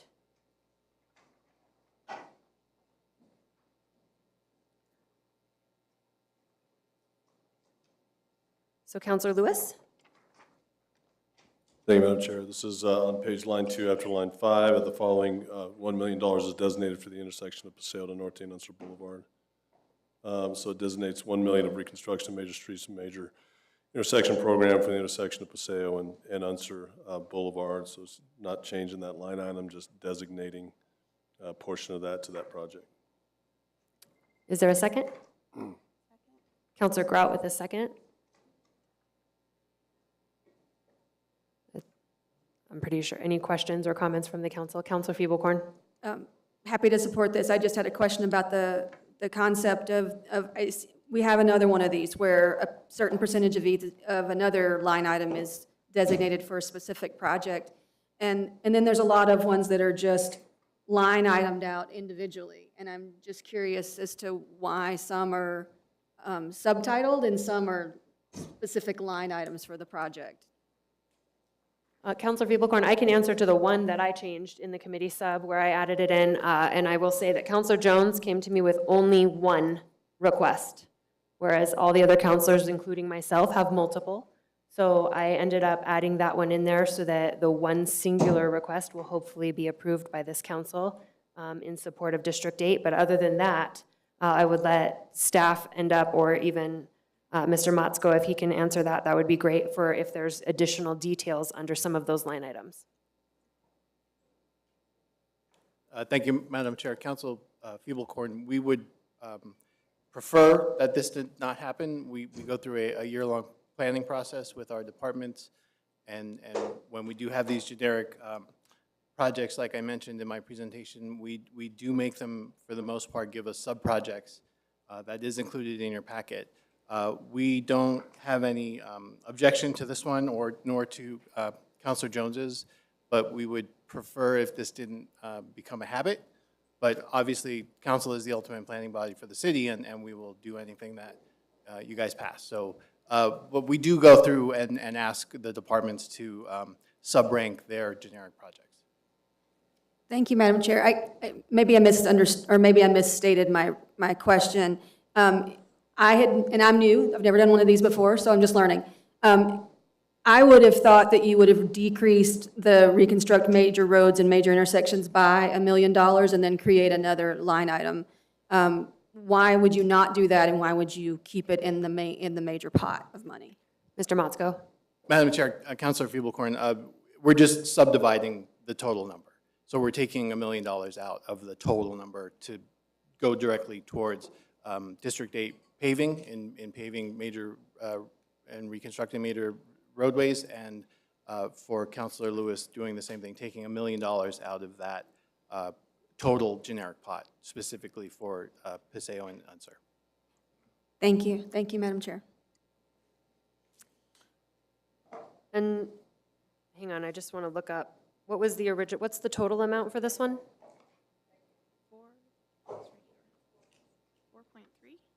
4.3. And so, Counselor, I'm just making sure, because I know that this is yet another one, just similar to some of the medians, that I know that I have a lot of projects in my district where I also need medians, I also need repaving, so I understand that there is the need to, you know, make sure that we protect things in all of our districts. But in addition to the Paseo and Unser rebuild and build out, not rebuild, sorry, you know, it is worrisome to me too, because if we do start dibbing some of this stuff, you know, it is somewhat of a concern to me as well, being that I know that I'm hoping for some of that funding to come my way, and now it's going to be more challenging. But I also get it. I'm not arguing with you. I just want to make sure that I make my point with that. Madam Chair, point of order. This amendment is against council rules, and this would have had to have been on the dais at the beginning of this meeting. And Madam Chair, I mean, if that's the case, if there's a prohibition against doing this, I mean, I'd certainly comply with that, but if it's not, I mean, I would just ask the council to. Mr. Melendez, can you please go ahead and clarify? Madam Chair, yes, and as Councilor Benton likes to point out, the curse of being here a long time is that he knows these things sometimes and remembers them better than a lot of people sometimes. And so we had been here busily preparing last-minute amendments, and I recalled to the rule, which actually does prohibit amendments from being presented to this committee after the start of the meeting. And that's a special rule particular to the budget ordinance and to the capital program. And so these amendments could be presented tonight if the rule is suspended, or this bill will be at council, or if you refer it to a second committee meeting. Thank you, Mr. Melendez. So, Councilor Lewis, do you want to make a motion to suspend the rules, or do you want to maybe pull this? Yeah, I'll make that and go motion, ahead and but I mean, look, I'm not in any way. Councilor Lewis, so if I can finish. So if you want to suspend the rules, that would be fine, but also if you want, you can bring it to us on April 3rd when we hear it there. So I leave it up to you. Madam Chair, I'm fine with either way. I mean, no intention whatsoever of skirting any kind of rules or anything like that. And but I mean, we can hear it tonight, or we can, I mean, this is what we're dealing with tonight. I mean, we're doing these kinds of amendments. We are having these kinds of discussions. And, but if we want to hold to that, we can do it till next time. But I'll go ahead and move a suspension of the rules. Is there a second? Second from Councilor Pena, and I believe this needs a 2/3 vote, so we'll need Madam Chair, I guess if I could make one comment about this. Well, maybe I can't. I mean, just a comment about the specific. It is, it's different from some of the other amendments tonight, which again, those amendments are fair game. That's fine. This is different in the sense that we're coming out of, working within the same department, the same funding. This is not going from, streets to animal welfare or anything like that. I mean, this is, just making some designations and some normal amendments that would come up through this process. So Okay. Thank you. I'll move that amendment. So thank you. So we're not going to move the amendment yet. We have the motion for the rule suspension. So we're going to, all those in favor of the rule suspension, raise your hand and say yes. All those opposed? Okay?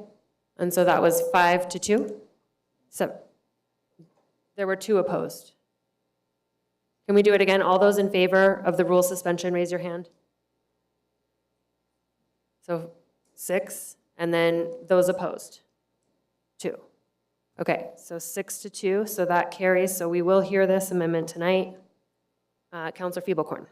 Thank you, Madam Chair. So I might be reading this wrong, but we're adding $1 million. We're taking $1 million of the 4.3 for reconstruct major roads and major intersections. Also, down further in that section, there's already $4 million for the Paseo del Norte and Unser roadway widening projects. So are those the same thing, and we're just adding additional to it because I know it's a huge project and it costs a lot of money, or are they different? Councilor Lewis? Madam Chair, we're adding $1 million, to that amount. So this is an amendment to the committee substitute, so we're adding $1 million to that.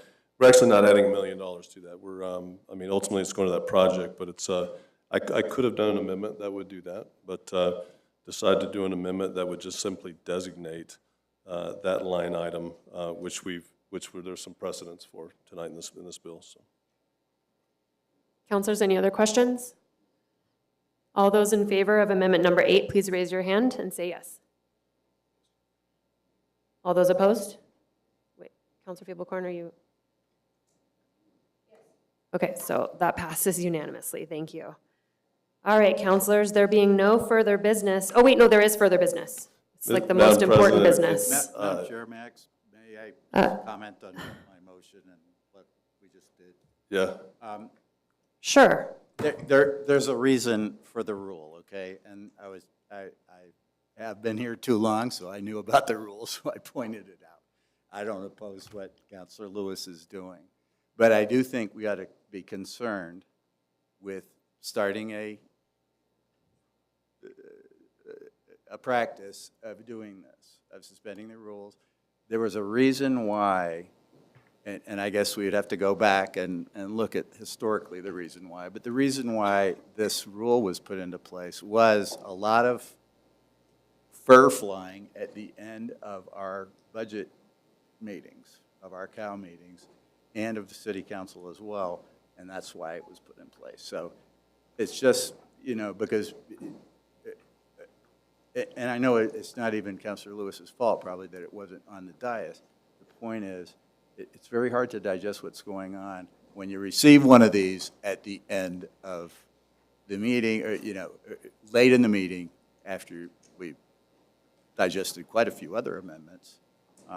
That was what it was for. I'm not sure that I even think, I'm not sure whether that has served a purpose or not, or how many times rules have been suspended for it, but that was what it was about. And it only applies to budgetary meetings.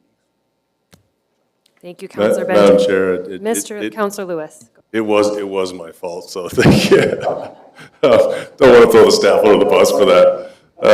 But also, yeah, Kelsey, and I completely understand the rules, and I would point out that I was here before that rule was in place too, long before that rule was in place too.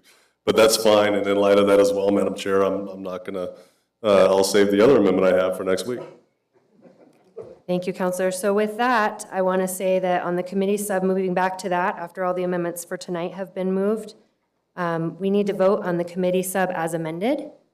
I would like to just add for some points of clarification in regards to some of the reasoning when we talked about things earlier. I made some notes for the close on this part.